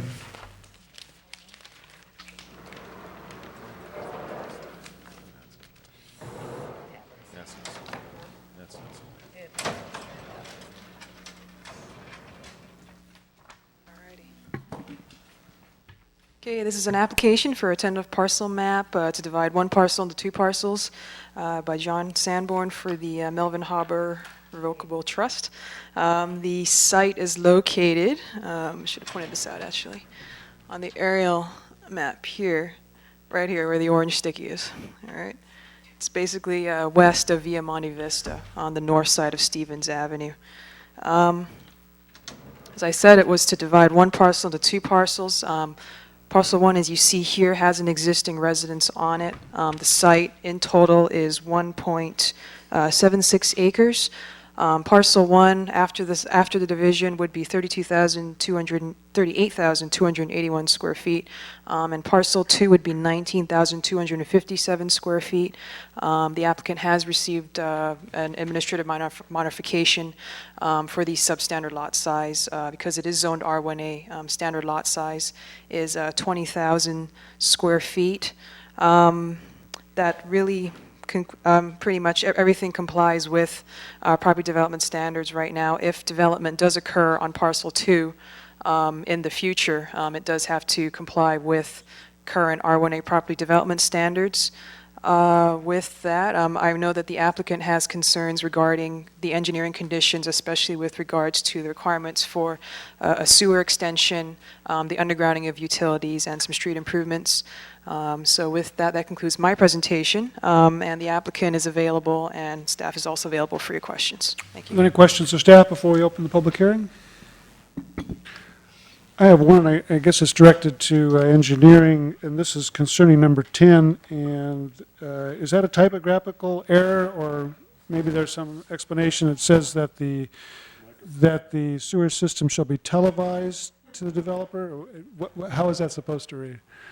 That's a standard condition, so if they're constructing sewer lines, we have them televised so that we have a record of how they were built and when they were approved. So that's a standard condition when sewer lines are required to be constructed. And so when you take televised, you mean they're recorded visually as to what's going on? That's correct. Mr. Chair, Yeah. there's something wrong with your microphone. Yeah, I know, it's been going on and off, and I think we're all kind of linked, because when mine goes off, I notice they all go off and they all go on, so we've been dealing with this all day. All right, if there's no further questions, then this is a public hearing item. Anybody wishing to address the commission on this matter, please come forward and do so at this time. Give us your name and sign the clipboard before you leave.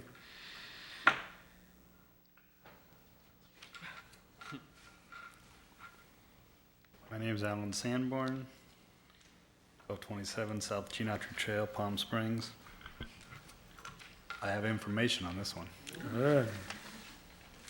I have some photographs, if we'd like to pass those around, of the existing condition at the curb line of the vacant parcel.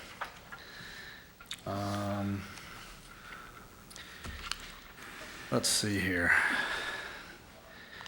The first conditions we'd like to talk about are street conditions 3, 4, 5, and 6. The condition requires the removal of the existing curb and construct a new curb 8 feet towards the existing home and vacant lot. This will cause the removal of all the landscaping and construction of a 6 to 8 foot retaining wall adjacent to the existing home. Primarily because at the existing curb location, you can see in the picture, the ground slopes up, and then there's an existing retaining wall back there that's set up probably 3-4 feet above the existing curb line. And so most of that, if you extend the curb 8 feet, you're actually going downhill, not uphill. And so your differential between the new curb and the existing property would require this retaining wall. There's an item we are requesting the deletion of sidewalks, as there are no sidewalks in the area. And the Commission and Council recently approved a subdivision around the corner excluding the sidewalks. Realistically, the request to widen the street at one lot, where no other lots are widened and probably won't ever be while we're around. I guess the general plan currently shows Via Monte Vista as a collector street. So actually what would make more sense is to amend Stevens Road west of Via Monte Vista from a collector to a local street. And because there's no need for the street to be that wide in that neighborhood. I don't know how wide it is. I think it's like 60 feet right away in there.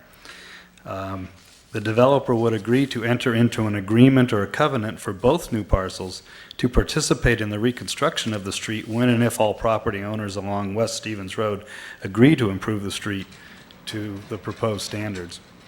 If the street improvements are required, we would still continue to request the deletion of the sidewalks, as that wouldn't be consistent with the neighborhood. It just doesn't make any sense to request to widen that street at those two lots only right now. The other item we like some consideration on is item number 9 under sanitary sewers. Condition 9 calls for the construction of 400 feet of sewer main to serve parcels 1 and 2. This would be at roughly a cost of $50,000 to $75,000. The high cost is due to the heavy rock conditions, 7 feet of depth of the sewer main, and the rock condition. Most of the existing pavement would also have to be replaced. This extension of the sewer line would extend the line from the existing end of the sewer past 2 or 3 other homes up to these 2 parcels. And there's a condition in here that says the developer may enter into a reimbursement agreement to be reimbursed from those parcels when and if they ever decide they want to participate, which could be never. I mean, if you didn't have to pay to hook up to sewer, most people don't. The second part of condition 9 requires the sewer main to serve parcel 1. If it cannot be served by the sewer line from the east, it has to be served from the sewer line to the west, which is about 1,150 feet, and would require the sewer line to come out of the ground in order to get from where it's located to parcel 1. So that is not possible. So really the only way would be to extend it from the east. Again, I think we would request that the developer enter into an agreement or covenant for both parcels to participate in an assessment district for the construction of the sewers when all the property owners along West Stevens agree to install the sewer main. That's it.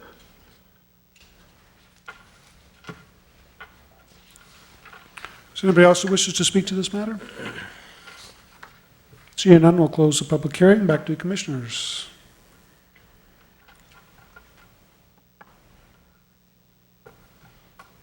Mr. Caffrey.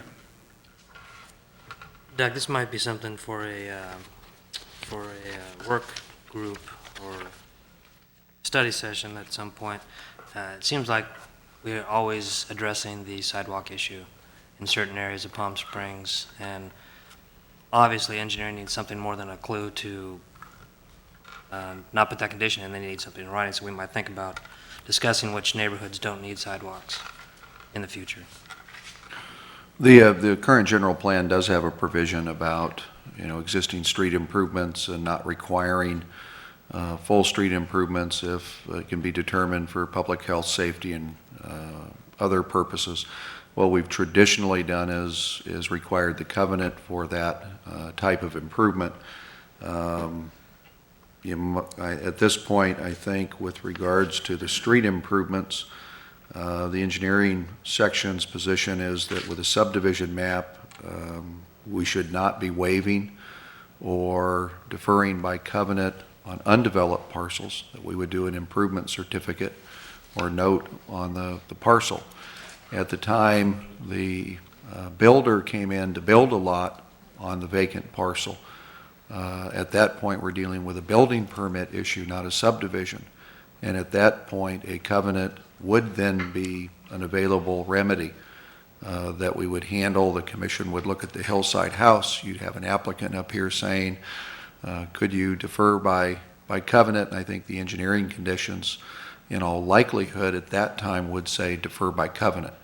I think where it gets confusing for a homeowner that's trying to sell the lot, assuming the property owner wants to sell it, is it gets sold with a note on the parcel that says you shall put all these improvements in. Then we have to try to walk them back down to calm. When we explain, oh, no, when you get a building permit for a hillside home, we'll defer it by covenant. So it becomes an awkward one to market. And I know the city engineer's office is concerned about what the existing subdivision ordinance says, that the city codes relative to subdivisions and waivers and things of that nature. I think we're going to have some discussions on that. So the dialogue will occur. It's a little bit awkward. Marcus has been working on this one, and he might have some additional comments. Thank you. On a related issue, and maybe this is for Marcus as well, what about the applicant's suggestion that the roadway designation be changed west of Monte Vista? Is that something that we should consider? I think without a doubt. It probably should have been dealt with in '93. Wouldn't that resolve many of those issues with regard to this property and any other further development on this road? No, unless I'm misreading. We've got unless I'm just missing it in the engineering conditions, we have the right-of-way that we need. So it's not a right-of-way with this issue. It's really a street improvement plan issue. And I think what we might want to deal with in the future is specialized street sections in neighborhoods and just develop an approved street section that may not require build out like you would typically in a flatland subdivision, and just make that a standard plan. And it would, as we work through that, if it were adopted, it would probably relieve the engineering division from oftentimes feeling as if they're imposing conditions that are difficult to do, if not sometimes very, very difficult to do. But we'd have to work through the differing street plans and things of that nature. Then Marcus, maybe you should comment then on the other items. I'd be happy to. A little background on this. The existing house came into the city around 84, I believe, 85. It covered 2 lots, so it was required at that point to do a parcel map, which they did, which covered the exact same parcel map that you see today. Back in 88, I believe, they did a lot line adjustment to merge the 2 parcels of the new parcel map, and now it's back before you again to re-subdivide it into 2 parcels. When the city approved the single-family home, the same exact conditions for street improvements, which are consistent with the general plan designation of a collector street, which is what the general plan shows, which by law we have to require, were imposed. The street improvements, because at that point the house was a building application, they were deferred to covenant. So we have a covenant for the existing home. However, Once this property re-subdivides, the legal description of the house is now parcel 1 of the parcel map. So the conditions, the way we've written it, in condition number 7 of our engineering conditions recommends that we continue to defer the improvements to the developed parcel, because under the MAP Act regulations, we could require street improvements for developed parcels of a parcel map. The MAP Act says, however, that we don't have to require improvements for vacant parcels. That is done via an improvement certificate on the map. So the code, our city code, which falls to the MAP Act, has no provision for deferring to covenant street improvements for vacant parcels.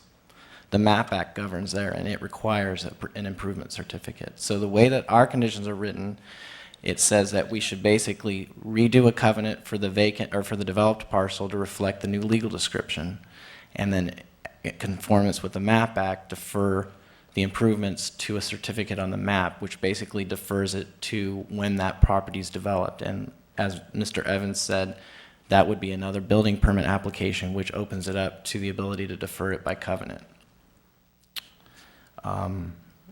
Did you want me to discuss sewer? So what you're saying is nothing is required at this time, That's correct. either as to the existing parcel or the newly created parcel? That's correct.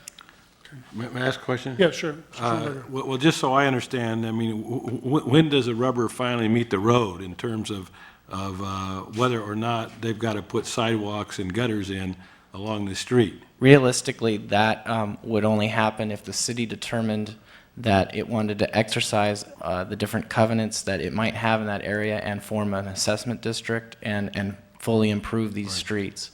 And so the obligation on this applicant to put in a street, to put in gutters and sidewalks would not, under all normal circumstances, would not occur except in conjunction with this being done along the whole length of the street, not just in front of this house, this property.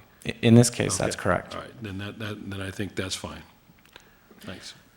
As far as the sewer is concerned, we have a municipal code that encourages and requires sewer installations for new construction.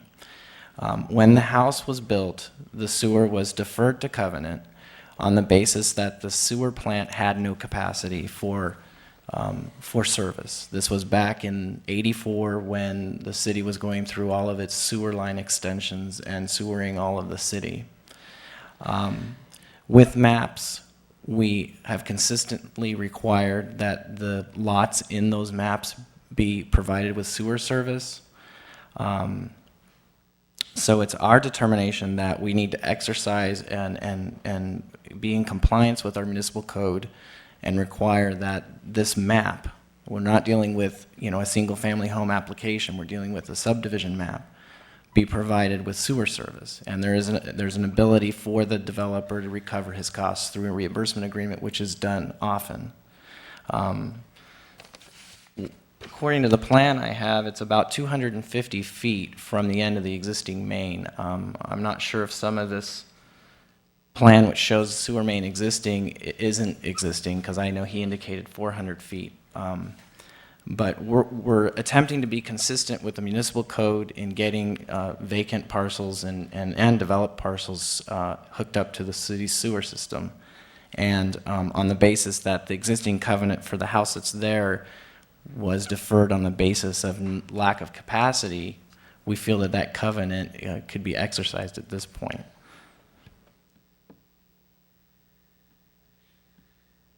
Any further questions, comments, motions? Mr. Schoenberger. And Marcus, Mr. Sanborn's, as I understood his problem with this condition was that his client, the applicant, is going to be required to pay the cost of providing sewer service to neighboring properties. And that, at least the applicant, was unfair. And I'm not sure, you talked about a reimbursement agreement. Maybe you can elaborate on that as to how that takes care of the problem that the applicant referred to. the unfairness to the developer is that he has to cover the upfront cost of putting in the sewer main. Right. So as it crosses the number of different lots between him and the end of the existing main, that's correct. He's having to upfront the cost of that. And what happens is, and this happens once or every other year, the city enters into a reimbursement agreement with the developer. And so as the lots in between him and the end of the existing main either have to hook up because their septic tank fails, then by law they have to hook up, or they build a new house, they have to hook up, they have to pay their upfront, or their frontage cost of that sewer main. And that's the method of recovering that cost. And then that cost is collected by the city and then paid back to the developer. Now, if we don't impose that condition, if we don't impose the condition you're recommending regarding the sewer, and we take the applicant's approach to not require that, how do we ever force the applicant then to hook up to the sewer? If we don't do it now, do we lose our opportunity, or can we get them later? If the commission wished to defer this, or be something agreeable to the developer,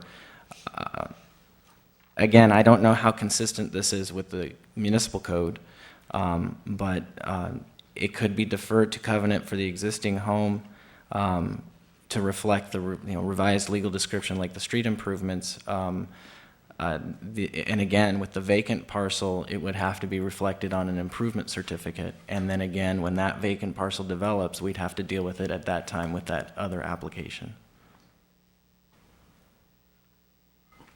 With that, I'd make a motion to approve the application subject to the conditions that are part of the staff recommendation. Second. Motion by Mr. Schoenberg, second by Mr. Matthews. Any further discussion? Roll call vote, please, Michelle. Ms. Conrad? Aye. Mr. Matthews? Aye. Mr. Grinch? Aye. Mr. Schoenberg? Aye. Mr. Caffrey? Aye. Mr. Klatchko? Aye, motion carries 6-0 with one abstention. That concludes our public hearings. We still have a number of other items on here. Perhaps we should take a brief 10-minute recess.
Thank you. We're again in session. Next item on the agenda is number 9, case 5.0827, application by Lundin Development for approval of landscape medians on Sunrise Way and Ramon Road as a part of the Sunrise Place Shopping Center Street Improvement Program located in the northwest corner of Ramon Road and Sunrise Way. Alex? Mr. Chairman? Yes, Ms. Morantz. Last one, I promise. I have to abstain on this. Thank you. The item before you was reviewed by the Design Review Committee earlier this week. The Design Review Committee's recommendation was to include trees in the median planting. We've brought final PD plan to show you what the on-site planting arrangement would look like, and as well as an earlier schematic of the approved plans that show palms in the medians. Now, since the original approval, the amount of available planting area in the medians has been scaled back somewhat as the turn lanes have been lengthened. Essentially, there is no planting area in this one. This planting area is about 120 feet in length, could accommodate 5, 7, 9 palm trees, depending on the spacing.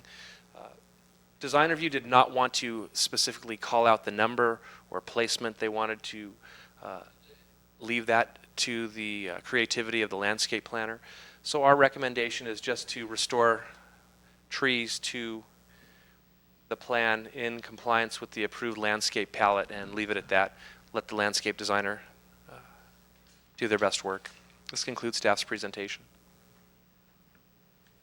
Any questions of staff? Mr. Caffrey? Now, this may not be part of the landscape plan, but I do have a question because I don't see it on there.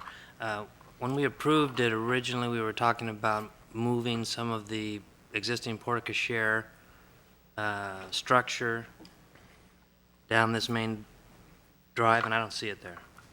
That's not on this plan. Okay. But this it's is- still on the plan? Yes, it is still on the plan. We're just looking today at this drawing of the landscape medians. Okay. Thank you. Mr. Schoenberger? Who's the landscape planner? The landscape design firm is TKD Associates, and their principal is here and available to answer any questions you may have. Is it Mr. Dozy? That's correct. He'll take care of it. I had a general question, and just to refresh my recollection, we haven't talked about it in a long time. When we have landscape medians, who's responsible for maintenance? Is that something that's assumed by the city once it's installed? The landscape medians are put into an assessment district, and each assessment district is structured in a different means. In this case, I would understand that the owner of the project would be responsible. If they sell off lots as part of the project, then those potential future buyers of the lots, the subparcels, would be also responsible for a fair share or portion of the maintenance improvements. Is that something that's collected as a part of their property tax bill? Mr. Chairman? Yes, Mr. Evans. I think in this one that may be a little bit different. The engineering section's recollection and mine is that the city will probably pick up the maintenance of this median, so we'll double check it. And if you'd like a report back at an upcoming meeting, we'll update you, but we think it's probably the city's going to maintain it. Sure. I'd like, not just this project, this is something that has come up before. We talked about at the Stater Brothers and the issues that happened with that median, and, that went on for many, many months before it was rectified. And somehow I thought we'd come up with some kind of general format for dealing with these things, but What we'll do is we'll double check the conditions of approval. We don't have the full file here today, but I think our recollection is that we're not going to try to do the assessment district. It's very difficult to form. It's a very good idea.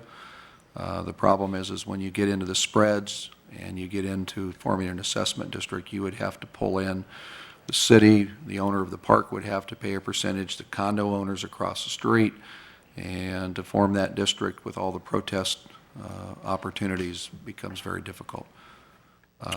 So we'll give you an update if you would like at another meeting, but I sure, think I'd it's the appreciate general. it when it's convenient. Anything further? Mr. Matthews?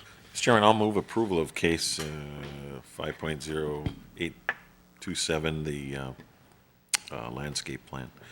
And then I have a comment after the second. I'll second. Go ahead, Mr. Matthews? I'm not sure, and I, you know, I guess this is what the city wants, but just a comment. I'm not sure if palm trees are a safe thing to have in a median. I mean, in terms of, you know, when a car leaves a road and hits them, or, I know none of you ever have that happen when you're driving, but on occasion, I've known people that will, you know, hit the curb or something. I think it's a dangerous thing. And I'm not sure if that's the right thing to have there, but if the city engineer and perhaps more importantly, the city attorney thinks that's the right thing to have there, I guess that's fine. Staff have any comment? I've got a question, too. I've worked with Mr. Dosey a lot. I guess a question about not only the appropriateness of the trees, but that's a lot of traffic is turning at that intersection. Pretty dense landscaping, bougainvilleas, which, I don't know, they're fairly delicate, although, you know, in other situations they're a great plant. Any comment, Tom, on this thing? And what are they, robustas or foliferas? What type of palms are you proposing there? Sure, why don't you come forward, give us your name and sign the clipboard and respond. My name is Tom Dosey, landscape architect, TKD Associates, Palm Springs. Mr. Chairman, Commission, when we looked at the design of the median island, we've done a lot of median islands, and we've learned a lot from the median islands, particularly the ones we did in Palm Desert, from the initial ones to how we design them now. And what we've learned is that less plants is a better solution, and providing more spacing between plants is a better solution, both from long-term maintenance and also aesthetically. When we reviewed this particular median island, what our concern was, and the reason we don't show trees in this particular plan, is just for the items Mr. Grinch and Mr. Matthews brought up, was we were concerned about site visibility and public safety. This is just a small section of median along a street that never had a median island. And what our concern was is where the project limits are, there's really no transition. It's just a temporary curb perpendicular to the roadway, and that would then be the first group of trees. So essentially you would have the center turn lane leading to a newly constructed median island. So what our thought was in the design of this was to keep the material low, using some of the accent plants as the focal point rather than trees themselves. And again, I haven't thought of actually what trees would be appropriate, because we felt that the trees probably would not be appropriate until the whole median island itself was constructed, and then there might be some areas. On the initial plan that was presented by JCA Architects, I believe that was just a schematic indication that they did want to have some trees in those locations, but was not more than a graphic representation. Satisfied? Yes. Do you have a motion then on the floor? All in favor, say aye. Aye. Any opposed? Motion carries unanimously with one abstention, Ms. Brantz. Thanks. But let me just ask, Sure. did the motion include the trees or not include the trees? Did it? Yeah, it approved the landscape plan as submitted, and it's got something represented on there that appear to be trees. But The way the plan is designed now, there are no trees. We recommended in the motions agenda that we include trees, and we'll work with Mr. Dosey if the commission's pleasure is to have trees on the type. You know, we just went through great lengths on Gene Autry Trail to come up with a unique design because Caltrans said no trees. Communities in the Coachella Valley have taken back maintenance of Highway 111 so they can have planted median islands with trees. Everybody was disappointed with Gene Autry Trail and Ramon because we couldn't put trees in. You know, and we just did the Mesquite Avenue median where we have trees. We just did the airport median where we have trees. There's a pretty good nose of these medians, you know, projecting on each side of the landscape area. So it's not as if you just come up to the, you know, a 12-foot wide median that has trees. You have some things that hopefully would deflect you and catch your attention before you thumped all the way through it. You know, so we're trying to build the median program, and we've been criticized for the one on Vistachino because we let Caltrans get away with prohibiting trees.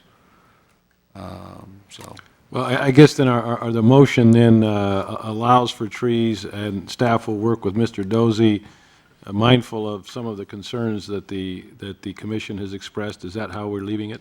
If that's the commission's pleasure. Yeah, I'd move the motion on the motions agenda, and I think that's Okay. captures the, I still have that public safety concern, and you guys, I think you ought to talk it over with the city attorney a little bit.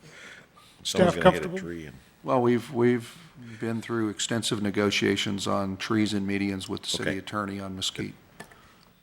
So you're comfortable with the latitude and the language, is what you're saying? All right, then, next item is number 10, case 3.2230, application by Stephen Thurniger for architectural approval for a single-family residence, 25-4 Overlook Road. Mr. Chairman, we recommend you continue that when the architect is out of the country, and the applicant would like the architect here. Mr. Entertain Chairman, a motion. Go I'd ahead. move we continue that to the August 28th meeting. Second that. Motion by Mr. Matthews, second by Ms. Morantz. All in favor, say aye. Aye. Any opposed? Motion carries unanimously. Next item is number 11, case 3.2198, application by Jim Reinmuth for architectural approval to construct a new 40-foot by 60-foot storage building to be located at 231 Oasis Road. Staff report, please. Mr. Chairman, Jing Yu is going to give you an overview of the proposed plans, and I'd like to talk about metal buildings, so the commission has a full discussion on this item. Very well.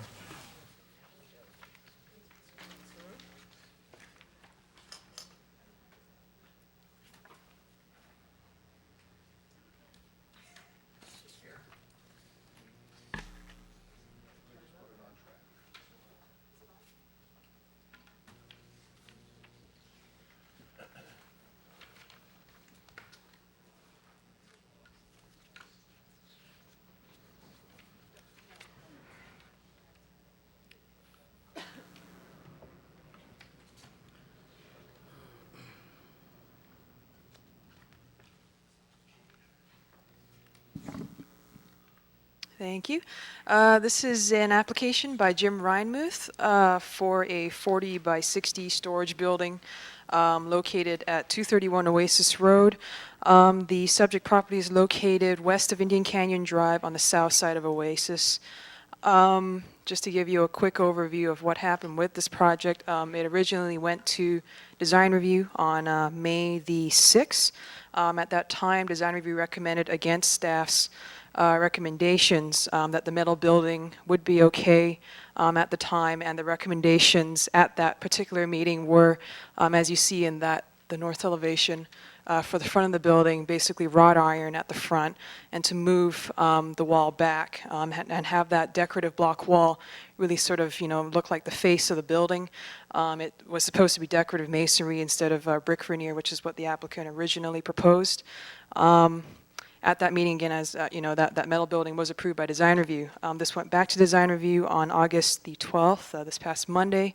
At that time, design review changed the recommendations and have now added on a requirement to actually increase the height of the block wall, which is currently the face of the building, essentially to the top of the roll-up door, and have that on all four sides of the building in order to hide sort of the metal appearance of the building. The site itself, it meets pretty much all property development standards. Staff and the applicant has worked through this. Really, the issue here is regarding the metal building and design review's recommendations to increase the height of the wall to the top of the roll-up door on all four sides of the building. I know the applicant is here. They don't agree with design review's recommendations, and staff's also available for your questions. Thank you. Could you, on the map, point out exactly what is the height of the roll-up door? Is that really the very top of the building? Ooh, I'm sorry. The height of the roll-up door is 12 feet. And the height of the building is 17. So they're proposing a 12-foot wall? Essentially around all four sides of the building, yes. I could explain it. What it would basically do is make the building look like the lower portions of the building were a masonry wall, and like it's a split-face block building, and then the the relief of the block, and then the actual roof element would sit on top. Probably a good segue for me to talk about metal buildings. Traditionally, the city has allowed metal buildings to be built, provided they're architecturally embellished on the street side. And I'll give you some examples. SkyWest Airlines, their office facility at the airport, the portion of the building that faces Gene Autry, is a metal building, and they put some architectural treatment on it, some columns and some bases and fascia elements to make it look very strong. In the Fairport industrial area, we've had a number of metal buildings built, not a whole lot, and they all have a portion of the building, that's a portion of the building designed with architectural treatments to where it had an architectural statement. In this particular neighborhood, Fountain Gas wanted to build a metal building on Indian Canyon. They had actually purchased the building. They were required to completely skin the building and make an architectural treatment so that it wasn't just a metal building, and they chose to skin the whole building and not have portions of it, and they skinned it in a plaster element. Down the street and around the corner, OMAG car repair. They had an existing building. They wanted to build another building next door. They wanted to put up a very simple, basic metal building, and we required them to design the front of the building so that it had an architectural treatment. The rest of the building is just a metal building. In most areas in this neighborhood, you can build zero property line, and almost all the property owners do it. In looking at the consistency and equity, I can tell you that if the building were constructed the way you see it, I would receive a number of letters almost immediately upon the commitments of construction as to whether or not the city has a level playing field, whether or not we have the same standards today as we had a few years ago, and whether or not this particular project is consistent with those standards. Design review, in looking at it, they felt that a number of them felt the building as proposed, because it's a relatively small building, it's a low building, it's a single-use type building, it's set way back from the street, it's about residential in height. I think it's roughly about 18 feet high, the door at 12. They felt by putting the brick face on the building at about wall height was probably appropriate. I gave them the same report I just gave you, and in putting that into context on the equity factor, they basically said, well, if the wall element were brought up to about the height of the roll-up door, it would make the building appear as a split-face block building, and then it would have a metal roof structure on it, and they felt it would be a very sharp, very attractive building. Obviously, the applicant is concerned about that, but I've just got to tell you, we'll be defending the installation of an all-metal building if it's approved the way it's done, with a number of property owners and people that are in plan check right now with embellished buildings right around the corner, and they're going to say, why? Why did I have to spend all this extra money to make it look like a stronger building architecturally? So that's my comment. It's the Commission's pleasure. It's an architectural approval item. Design review spent a long time on this, over a couple of meetings, to come up with a recommendation before you. The recommendation requires the split face on all four sides of the building. What's to the rear of this property? Would be the Lumberman's storage facility. It used to be Lumberman's builder or supply. So on the south side, you've got basically an industrial type building. Design review felt that because the building doesn't go property line to property line, you're going to be able to look down those side yards and see the building. At one point, they said maybe pull the block around to just past the doors on the lower elevation so that you had a wrap and return. The building would probably look pretty good if you you didn't wrap the whole thing in the block, and you did a return on those sides, and the architect or the designer take a look at, how you might terminate the block at those ends.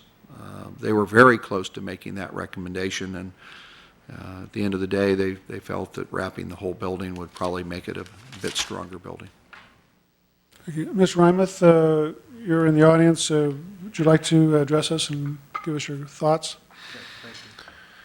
My name is Jim Reinmuth. My office is at 2121 East Tockwitz Canyon in Palm Springs, and I'm representing Mr. Cornish, who is the property owner. And I think most of the items of concern have been discussed by Mr. Evans, and the problem that we have, well, the thing about the building is that it is set back, clear back on the property. The other properties that have had to do the skin and do the architectural enhancements were, well, one of the buildings is up on the Indian Avenue, which is, I think it had 2 or 3 sides visible as you drive past it. Both of those, and the buildings were right on the property line. Our building is set clear almost as far back as we can to the back, and we've tried to screen the sides of the building with some plantings, and we've placed our trees in the front to somewhat kind of buffer the view of that. We met the conditions of the initial conditions of approval by moving our garden wall back to the face of the building and creating that block veneer at the 7-foot height. And we took that wall all the way across and added in some gates so that we could get back into the back and take care of debris or whatever blows in through that area, because it is quite windy. Other than that, to me personally, to try to create this massive masonry facade on the building would not enhance the appearance of this building in any way. In fact, it would make it look extremely heavy, and would, to me, if we're going to go that far, then we need additional architectural features, which my client would not be willing to do. The nature of this building, it's going to be used as a storage building. It's not a business where we're going to have people coming in and going out day after day or moment after moment. So to me, the conditions could be modified for this particular project. So if you have any questions, I'll be happy to try to help you. Mr. Caffrey? I just have questions, staff. Go ahead. Is there any questions, Mr. Reinmuth, while he's at the podium? I'm curious, what's the proposed use here? What's going to go into the building? Mr. Cornish wants to store his personal vehicles within the building. Ms. Conrad? I was at the first design review meeting, and I remember it was a lengthy discussion at that point. And so I wonder if a compromise might be to just clad the entire facade, the front face of the building, with a return in masonry block, so that what is seen from the street appears to be not a metal building. And I wonder if that would be acceptable to the applicant, because I think that might help assuage some of the other property owners' complaints. So, what do you think about that idea? That's a possibility. I would have to talk to my client and get his approval for that. But knowing my client, I doubt if that's what he would want to do. You know, he would want to go along with the initial conditions of approval. He's happy with that. He's, will comply with that. But he felt that the second condition of approval, second time it went through, was excessive. He thought it was approved the first time. Yeah, and I do remember that, and it was, he wanted just the metal building, and he was quite adamant. But I think this would be a reasonable compromise, the face of the building with a return, because metal buildings, even if they're not being utilized in a commercial way, it'll promulgate further metal buildings, and that's not what we're intending to do. So I think it will be less expensive than ringing the entire building, which is what design review is asking you to do now, and I think it accomplishes both objectives. Mr. Caffrey, you had a question of staff? Yes, Doug, I got a question. More discussion on metal buildings, I suppose. If we allow metal buildings, and then we're requiring to build a masonry structure all the way around the metal building, then why would you put the metal building there in the first place? Wouldn't you just put a roof over the block? Well, you would not be designing the block as a structure, so you wouldn't have the same structural engineering going into the block that would support the roof. So you basically build the metal building, and then you can build, a masonry wall in front of it that doesn't have all the structural engineering of a wall that's bearing and, has the roof load on it. That 12-foot wall is not going to have that much structure in it? Well, it's going to have structure, but it's not going to be designed the same way you would if it was the exterior wall of a building and, had all the weight of the entire building setting on it. So larger footings maybe is what you're talking Yeah, about? you're going to, a 12-foot wall is going to have to withstand the wind load, so it's not a 6-foot high garden wall times 2. It's going to be designed as a 12-foot high wall, but it doesn't have to have the same engineering that it would as if it was the exterior of the building. Okay. And you get the efficiency of the metal roof design on the metal building and all the truss systems, so the building goes up fairly quick. It's an erector kit, and then boom, you put a mason around it, and you can finish the building fairly quick. In the discussion with design review on Monday, they did talk about kind of the generalized expenses relative to putting up the wall, the difference between building a block building or a tilt-up building, and all of the architects felt that this was a pretty efficient way to build the building, and it would add some cost, but not be near the cost of a full traditionally built building. And then also in the photos I see up there, there's a building next door that appears to be just a metal building behind a 6-foot wall without a facade. I didn't go back up to the neighborhood and look at it, so I'll have to look at the photograph.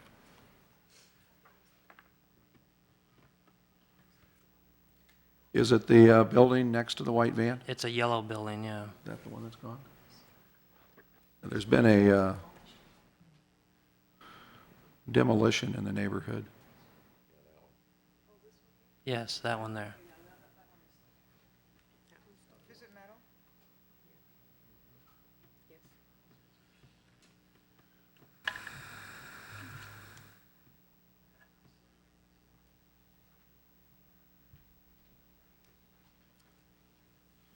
That, as I recall, is an existing auto repair facility that's fairly, if not very old. In my recollection, it is an old metal building. So there could be an argument that it does fit with the neighborhood if you don't do the sides and you only do the front. Yeah. Okay, thank you. Mr. Grant? Just a question probably for staff. As I remember Oasis, I know Fountain Gas got beat up pretty bad with what they had to do finally to get it done, and I was sort of involved, so I know what happened through the process. I believe Oasis starts out with classic auto body. There's a couple of metal buildings with chain link, body shops on both sides, ultimately terminates at the street before you go down to more body shops with the trash recycling that has got, seems like corrugated metal fencing and other things.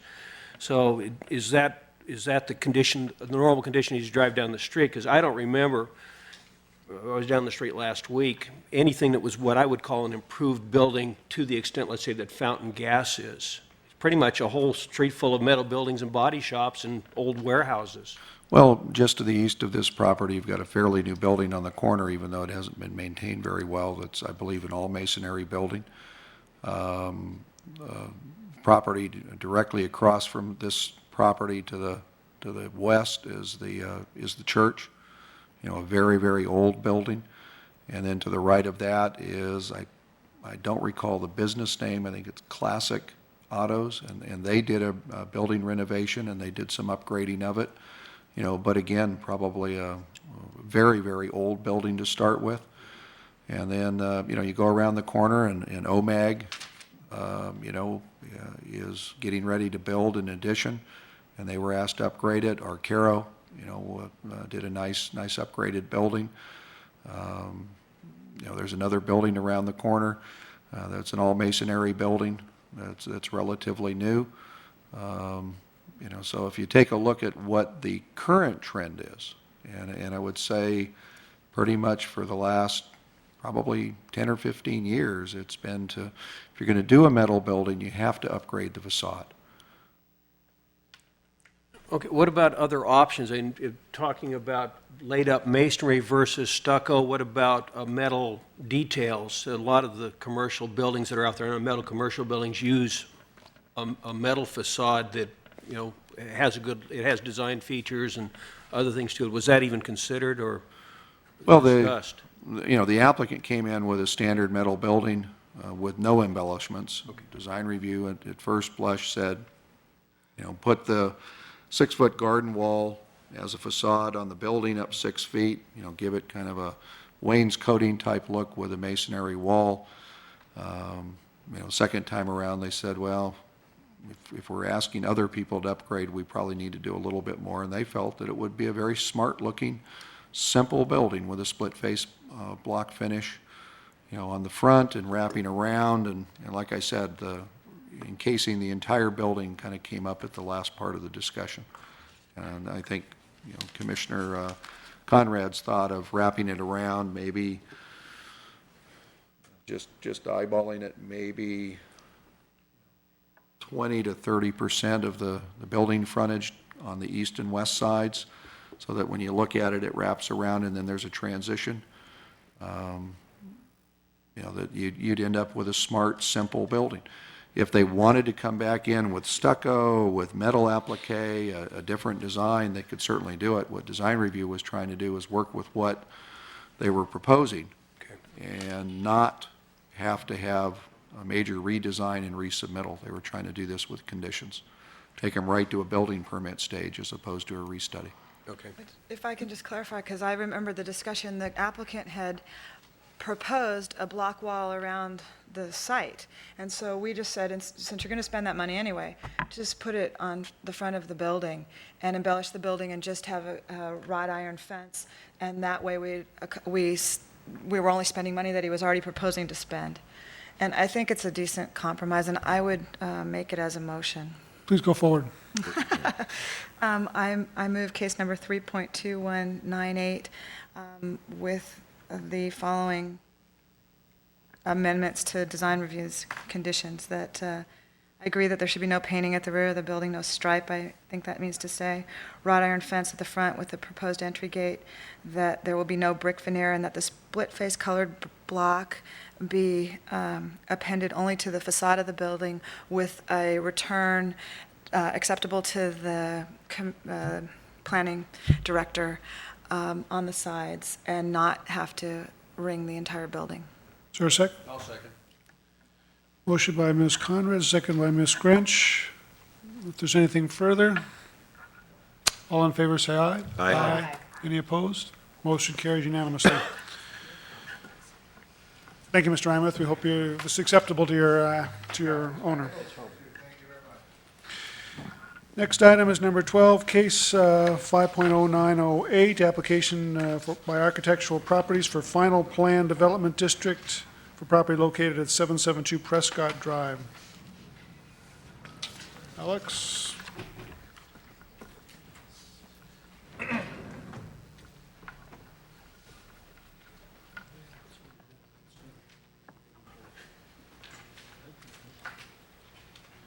The proposal here is consistent with the previously approved plan development district. There's been two modifications. One, the location of the parking from in front of Villa Number 1 to this planting area here.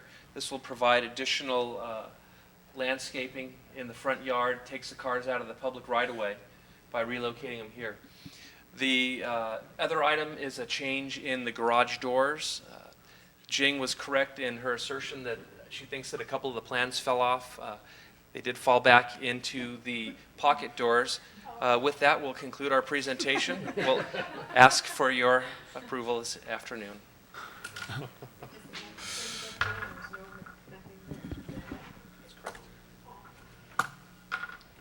Do you want to comment on the, including moving the house? No, I'm on the wrong one. I'd move the Spit it out. case 5.0908 as submitted. Those are on the plans that are in the pocket. I'd second. Yeah, as submitted in the pocket door. Is there a second to that? Second. Motion by Mr. Matthews, second by Mr. Caffrey. All in favor, say aye. Aye. Any opposed? Motion carries unanimously. That's a great new There it is. All right, but it's moved and approved, so we... Yeah. Might as well just stamp them at this point. I think it's been pressed and approved. Thank you. Just one more.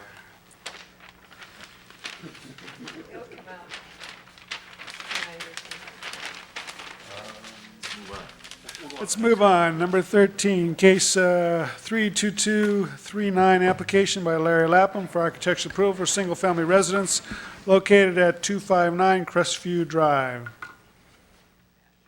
Staff report, please.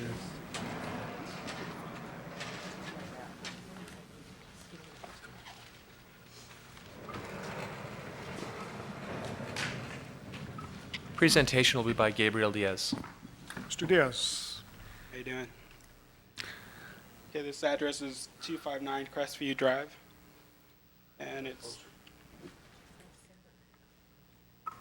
for total lot area is 11,250 feet, and living area is 1,985 feet, and we have the exterior color there, and it's going to be 3-coat plaster finish with a mission finish, and then we have the tile. The ones that are circled here are the ones that are going to be put up there. Going to be the tile, not these other colors. And there on design review on Monday, it was stated that this on the west elevation, it should be lowered about 8 inches here. It's a patio.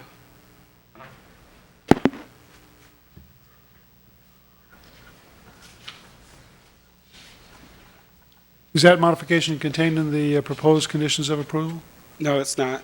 That's why I mentioned it. I'm sorry. Chairman, the applicant indicated that he would do it, and the applicant, having chaired this body and the design review group for a long time, will fix that issue. Mr. Chairman? And I assume the applicant has no problem with the proposal to move the house to provide adequate setback? He actually made that suggestion. We could approve it with a minor modification at 20. He would prefer to not add any more administrative approvals, just push the house back. They've got plenty of room. You know, it's a fairly small lot. It's an infill lot. It's got some existing walls out front. It's actually going to be a real nice fit in the neighborhood. And just to let you know, the other house that was on your agenda is right behind and below this one. It probably could have been acted upon without the architect here. It's a really well-designed house. But they were a little nervous, and they'll wait 2 weeks. Ms. Morantz? Mr. Evans, did you say that they're in agreement to move the house back? Because it's a great neighborhood, but it's a very narrow, everything is very narrow there, and 25 feet from the street is a long way. Is he still going to have enough? Mr. Lapham's very familiar. He was very comfortable. If he wants to put it at 20, we can let him keep it at 20. The house immediately to the east, is right up on the street. Yes. You know, and it was part of this, you know, this lot was part of that estate. You know, Mr. Lapham looked at it, he felt the client would prefer to not process a minor modification, they just push it back. Because the wall is there, right up at the street. Wall's right at the street, yes. And then this will be behind it, so you're gonna go through a very narrow opening. I'm not sure you would really notice the 25 feet much. So what you're telling me is that wall is going to stay there. I couldn't see the whole thing today because there's a motorhome parked there and the whole thing, but I did kind of was able to see Yeah, most they're of gonna, it. they're and I gonna see- dress up that wall a little bit and, you know, clean it up. Yeah. It's part of the old estate, and it's really the character of the lot. Okay. Ms. Conrad? Doug, is it going to be mudded tile? Yes. Good. Excellent. Is there a motion? Mr. Chairman, I'd move case 3.2239, subject to the conditions in the staff report, including moving the house 5 feet to provide for a 25-foot setback. I'll second that. Motion by Mr. Matthews, second by Ms. Morantz. Any further discussion? All in favor, say aye. Aye. Any opposed? Motion carries unanimously. Are we done? Next item, miscellaneous for discussion purposes, Gene Autry Trail, Interstate 10 interchange aesthetics.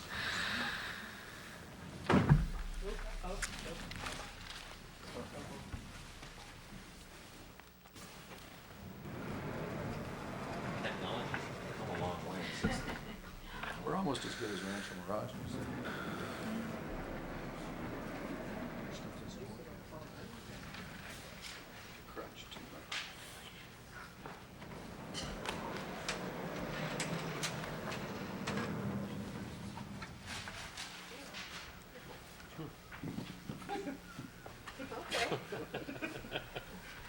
I'll give you a quick overview. This is the Gene Autry Trail overpass design study. One of the things that we've been trying to do with the Public Arts Commission, we had a subcommittee of Planning Commission members, although I think they're all off the commission now, that took a look at this and participated. The city retained the design services of the consultant to take a look at some alternatives for the design of the overpass. The objective was to design something that was distinctly Palm Springs, something that would convey a message that you've come to someplace different in the desert. The other parameter was to try to maintain it within the cost of a traditional Caltrans bridge, because Caltrans typically doesn't like to pay any extra.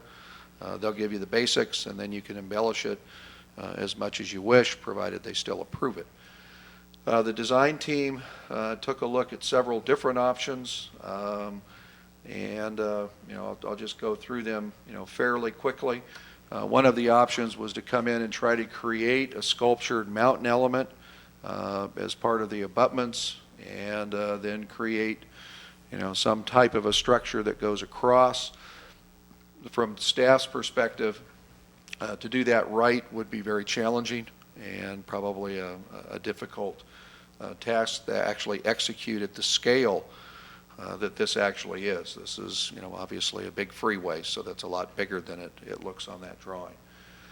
The second approach was basically simplify and just do a textured abutment here and then a screen that would give you the feel of, not only screening the majority of the structure, but also becoming the required safety screen, so that you would look at that as opposed to seeing a traditional bridge with a rail or a traditional bridge and the Caltrans containment structure that you would typically see in new facilities.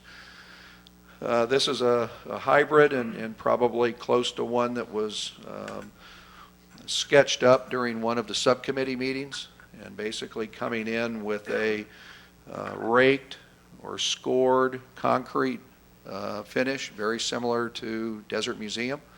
That's the way it's described. Coming back in and taking a look at the same type of structure. We don't have details on the size of mesh and all of those things and how transparent or opaque it might be. And in all of them, they've indicated, Palm Springs.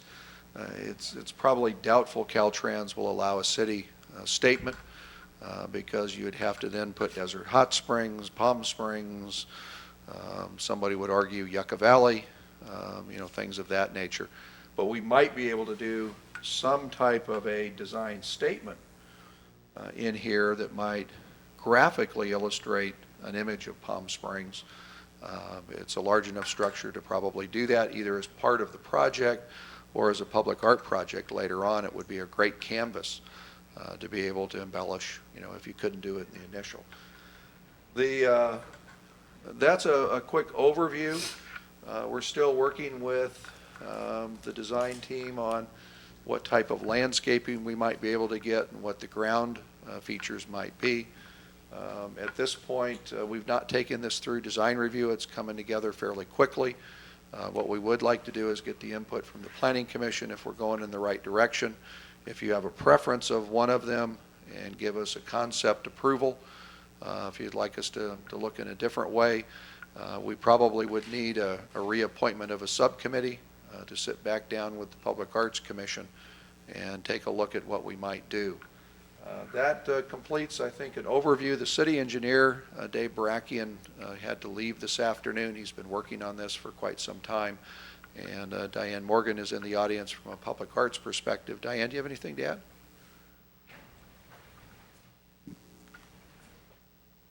Good afternoon, Mr. Chairman and Commissioners. I do want to say the Arts Commission has reviewed these, and they particularly like the bottom left because they had asked that it would be museum design, and this was kind of a surprise to them with this metal grid, but they really liked it. And it also something, the designer plans on that having like a blue glow in the evening also, because they really wanted a bold, simple statement, and this does that, and just coincidentally really coincides with the winning entry on our entry sign designs that you can see there in the center. We haven't gone any further on those yet except for selecting that, but it has that same feeling. And they're just very pleased with it. And the Arts Commission is funding these design concepts. We are paying for that. And the requirement is that hopefully it won't cost any more to do this, maybe even less, because it mentions in the report that because of the structural cement issues, it actually could save some money on the column. So that would be nice. We're just looking for your comments, if you agree with what the Arts Commission feels. Commissioners, comment? Yes, Mr. Caffrey? Well, my first reaction was a chuckle, but I think that was actually because it was fun. It was different. It was so different than anything I've ever seen on a bridge. And, that's a pretty hard thing to do with a bridge. So I think it's pretty great. I would echo that, the same thing. And knowing the constraints you had, I think you did a great job. And if they won't let you put Palm Springs there, maybe you can put you said something like the El Mirador Tower logo Do it or at something, night, too. or whatever. But I anyways, agree. I great think job. it's a great one, and the bottom left one would Good. be my choice as well. Color is really distinctive. Mm-hmm. It's different. Yeah. We were really pleasantly surprised with it. Very good. I think you've got real positive comments to pass on. Mr. Chairman, just so it's clear, if the commission would like to make a motion, if you would like to refer it back to design review for them to also take a look at it, it's a significant piece of work. I think they're going to have the same reaction that you just did. Do you want us just to add, what do you want us to do? I don't know. good We might idea. end up with a brick facade or But it's a something. good idea to go back to Just- design review, especially if you're not going to be able to put Palm Springs, and it's going to be something else that's going to be put on there, palm trees or a mountainscape or something. We probably won't be putting palm trees or mountains or so we want to keep it very simple. Well, if it's going to be a graph, is it going to just be plain then? We don't know. If we can put some specific signage on there, this has to go to Caltrans to see if it's even feasible. So we're just at that stage yet. So, This is a very conceptual endorsement so that, Dave Barakian knows to go to Caltrans and say, this is the direction we want to go. Will you accept it? Their prime concern is maintenance, safety, cost, and I did that inverted, cost, and then, safety and maintenance. So if they're comfortable with it, then we have to actually design it and bring it back to the Planning Commission and Council for approval. My comment for letting design review take a look at it is they're part of the process, and we just skipped them because of the timing of putting this on agendas. get their input. They're only going to be advising staff. We're not going to come running back to you and say they think different, but they may have some ideas of refined detail. And I don't think they're going to be too far off, and actually, one of the people that helped sketch the concept will be sitting in the design review meeting. You know, I think you should go to design review myself. I mean, I think they ought to have a look at it. we'll just run it by them, and Is the material something that possibly, something that's etched? In other words, it's like sandblasted into the, We haven't even gotten that far yet. was that? So we're looking for a motion conceptually approving where this is going. I'll make a motion conceptually approving it for it to be then passed before the design review board. And particularly endorsing the one to the lower left. Yeah, for the Yeah. lower one on the left. Second. A motion by Mr. Grants, second by Mr. Matthews. All in favor, say aye. Aye. Opposed, none. Good luck. We're on the right track. And while this, isn't following protocol, the GNOT or the Dinosaur Bridge, we did pretty much the same thing, and I'll tell you, it's still an award-winning bridge, and it was never approved by either city council. Believe it or not, it never actually got that approval because everybody was comfortable with it, and it just went through with design specs and was approved and done. So, this one we're going to take to council because they've been so anxious about seeing what could be done with a big, ugly Interstate 10 bridge, and people will talk about this one all the way back to Iowa. It'll be a good-looking bridge. Good, we hope so. Good bridge. Next, item 15, commission work programs. Any comments, Mr. Evans? Yes, Mr. Chairman, a very brief update. Your endorsement of this one probably circumvented the need for a subcommittee, so I thank you very much. The second item, just an update, the city attorney's office is getting well along the way of the evaluation of the Section 14 conflict of interest issues, and he appreciates all the candor from the commissioners. I talked to Mr. Galante today, so we pass along that from the city attorney's office. The design review process and architectural approval guidelines, we made a quick presentation to City Council 2 Wednesdays ago as part of an economic development corporation strategy and partnership, and one of the items was redoing the design review guidelines. And I looking at the agenda for September for your study session, I may give you an update on the direction we're headed. Not specifically the ordinance, but actually kind of the bullet points of what the changes might be, so that the commission can start pondering, that process. And we've been workshopping that with the city attorney. And I think we're probably about ready to come back to the commission and give you a briefing on it. So we might have that on your calendar. We've got a lot of stuff that might stack up on that study session, so we might have to pull that one back.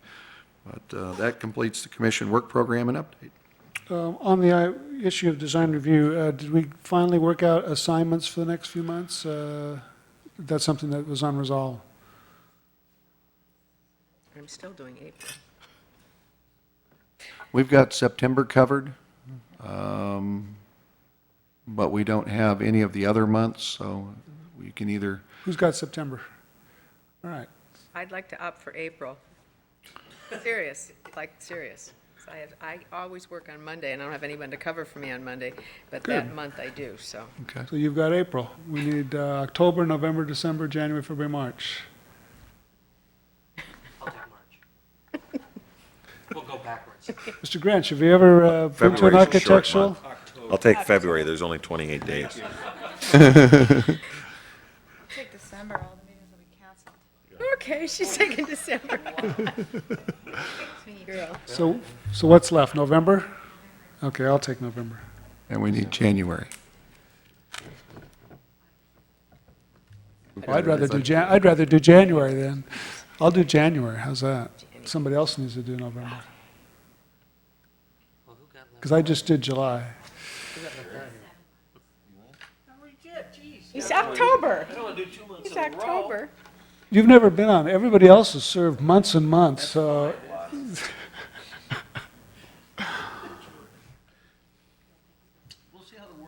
Okay. We're doing commission reports and requests, please. Come on. Why don't you bring a list for the next Look, he meeting? must have with turned the points? heat on. Okay. It's 78 in here right now. We'll put you in the way we have you right now. We're probably going to have to pick up a November person. Somebody turned the heat on. And, Nice and warm. See, you took April, that it moved up. the whole scheme it. back, that was the issue. Got Okay. it. City council actions update? I keep asking, just a second before you go on, this Catherine Finchy, Ruth Hardy Park, you never comment on, and I think you've already told me. It's just, why does this appear on our work program? Well, at one point, we thought we were going to have to create a subcommittee. Mr. Chairman, with your pleasure, I don't think we need to create a subcommittee. This item has been discussed at the city council board level, and there are some ongoing negotiations, so I'm not sure it'll come back to the planning commission, so we could take it off. Sure. I don't think it'll come back. If it does, we'll redo that. So remove it from our agenda. Yes, sir. Good thought, Mr. Matthews. City council actions then. Yeah, last week, the city council had a regular meeting. There were no planning-related issues that we took forward. We worked you very hard in May, June, and July, so that we could not put any planning items forward in August. The rest of the department heads certainly appreciate that, and we've made the meetings a little bit easier. We're going to have a very busy September with the council. Tonight, the city council is going to discuss two items in study session. The first item is the skate park, which the Planning Commission has already given very good advice. I can tell you that the majority of the issues that you've raised, they've already revised some plans, and they've resolved most of the issues. We did meet Monday on the issue of the lighting and the netting above the lighting, and that's still a design in process, and we had a very good discussion, so the design team is still working on that to try to make sure that works very well. The second item the council will discuss tonight will be the traffic calming report, which the commission has already looked at. It's something that the traffic engineer and his staff put together. Council had some questions. They wanted some community input. They wanted one more study session, and tonight's really, I think, the wrap-up of that one, and hopefully council's comfortable, and then they'll adopt that as a policy. And, it gives us a lot of different options and a process to work with. How do we calm down traffic in neighborhoods as we continue to grow? That completes the council updates and actions that, at this time. Thank you. Commission staff reports, requests. Ms. Morantz. Quiet in this thing, but I'd like to ask, what is the status of whatever is going on Tockwitz from the Spa Hotel East?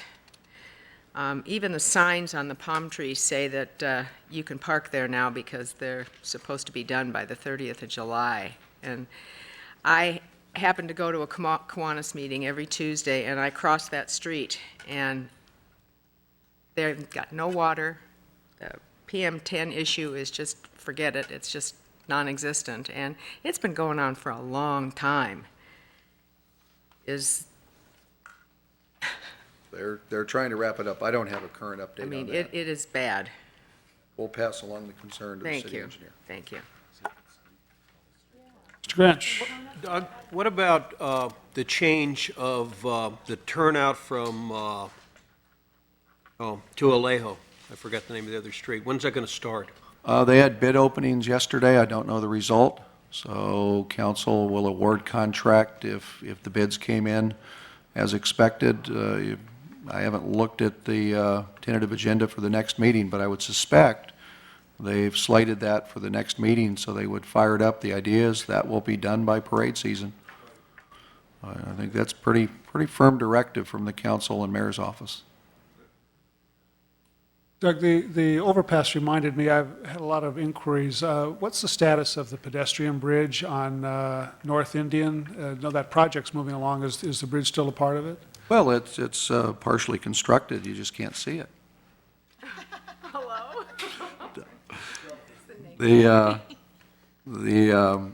They're working on the final design. It's their intent to go forward. It's a structure that's going to be manufactured off-site, so, once they put in the support structures. The bridge is going to be placed, so it will go up fairly quick. So they're still intending to do it. I talked to the project owner not too long ago, and I know the design team is trying to get all the bridge details in order. Very good. Staff, anything to add to reports or requests? So I'll just let you know, we're still trying to hire a couple of new people, and we're a little bit short on staff right now. We've got three positions open, and I got to tell you that Alex and the crew are working double time to try to keep up with the workload, to take the work of 3 people and load it on 4. A lot of hard work going on, so we're struggling on some days with our customer service. We're in interviews, so hopefully by mid-September we'll have another person or 2 on board. Very good. Mr. Caffrey? I just, I've been watching the lights going on Tockwitz. I happen to be right there, front row seat. And it's curious to me, they use rigid conduit for the electrical all the way through. That seems kind of archaic to me. In 50 years, it's going to be solid conduit. Plastic, it's the wonder material for that type of thing. I just don't understand why they don't do that in plastic. I guess you wouldn't know, but it's just been bothering me. I didn't look at the spec book, so Yeah. not sure about. I mean, that's what Palm Canyon was done in, and that's why we have all the problem. They can't pull wire through it. Just curious why they would continue to use a failing material. Oh, well. Well, there's several different types of conduits going in at the same time. They're putting in a fiber optic conduit, I believe, in the same trench. They're also putting in, obviously, the conduit for the electrical. Right, that's the one I'm referring to, the one for the Right. lights. Okay. Oh, well. Metal, yeah, rigid. All right, then, if nothing further, meeting adjourned. Thank you.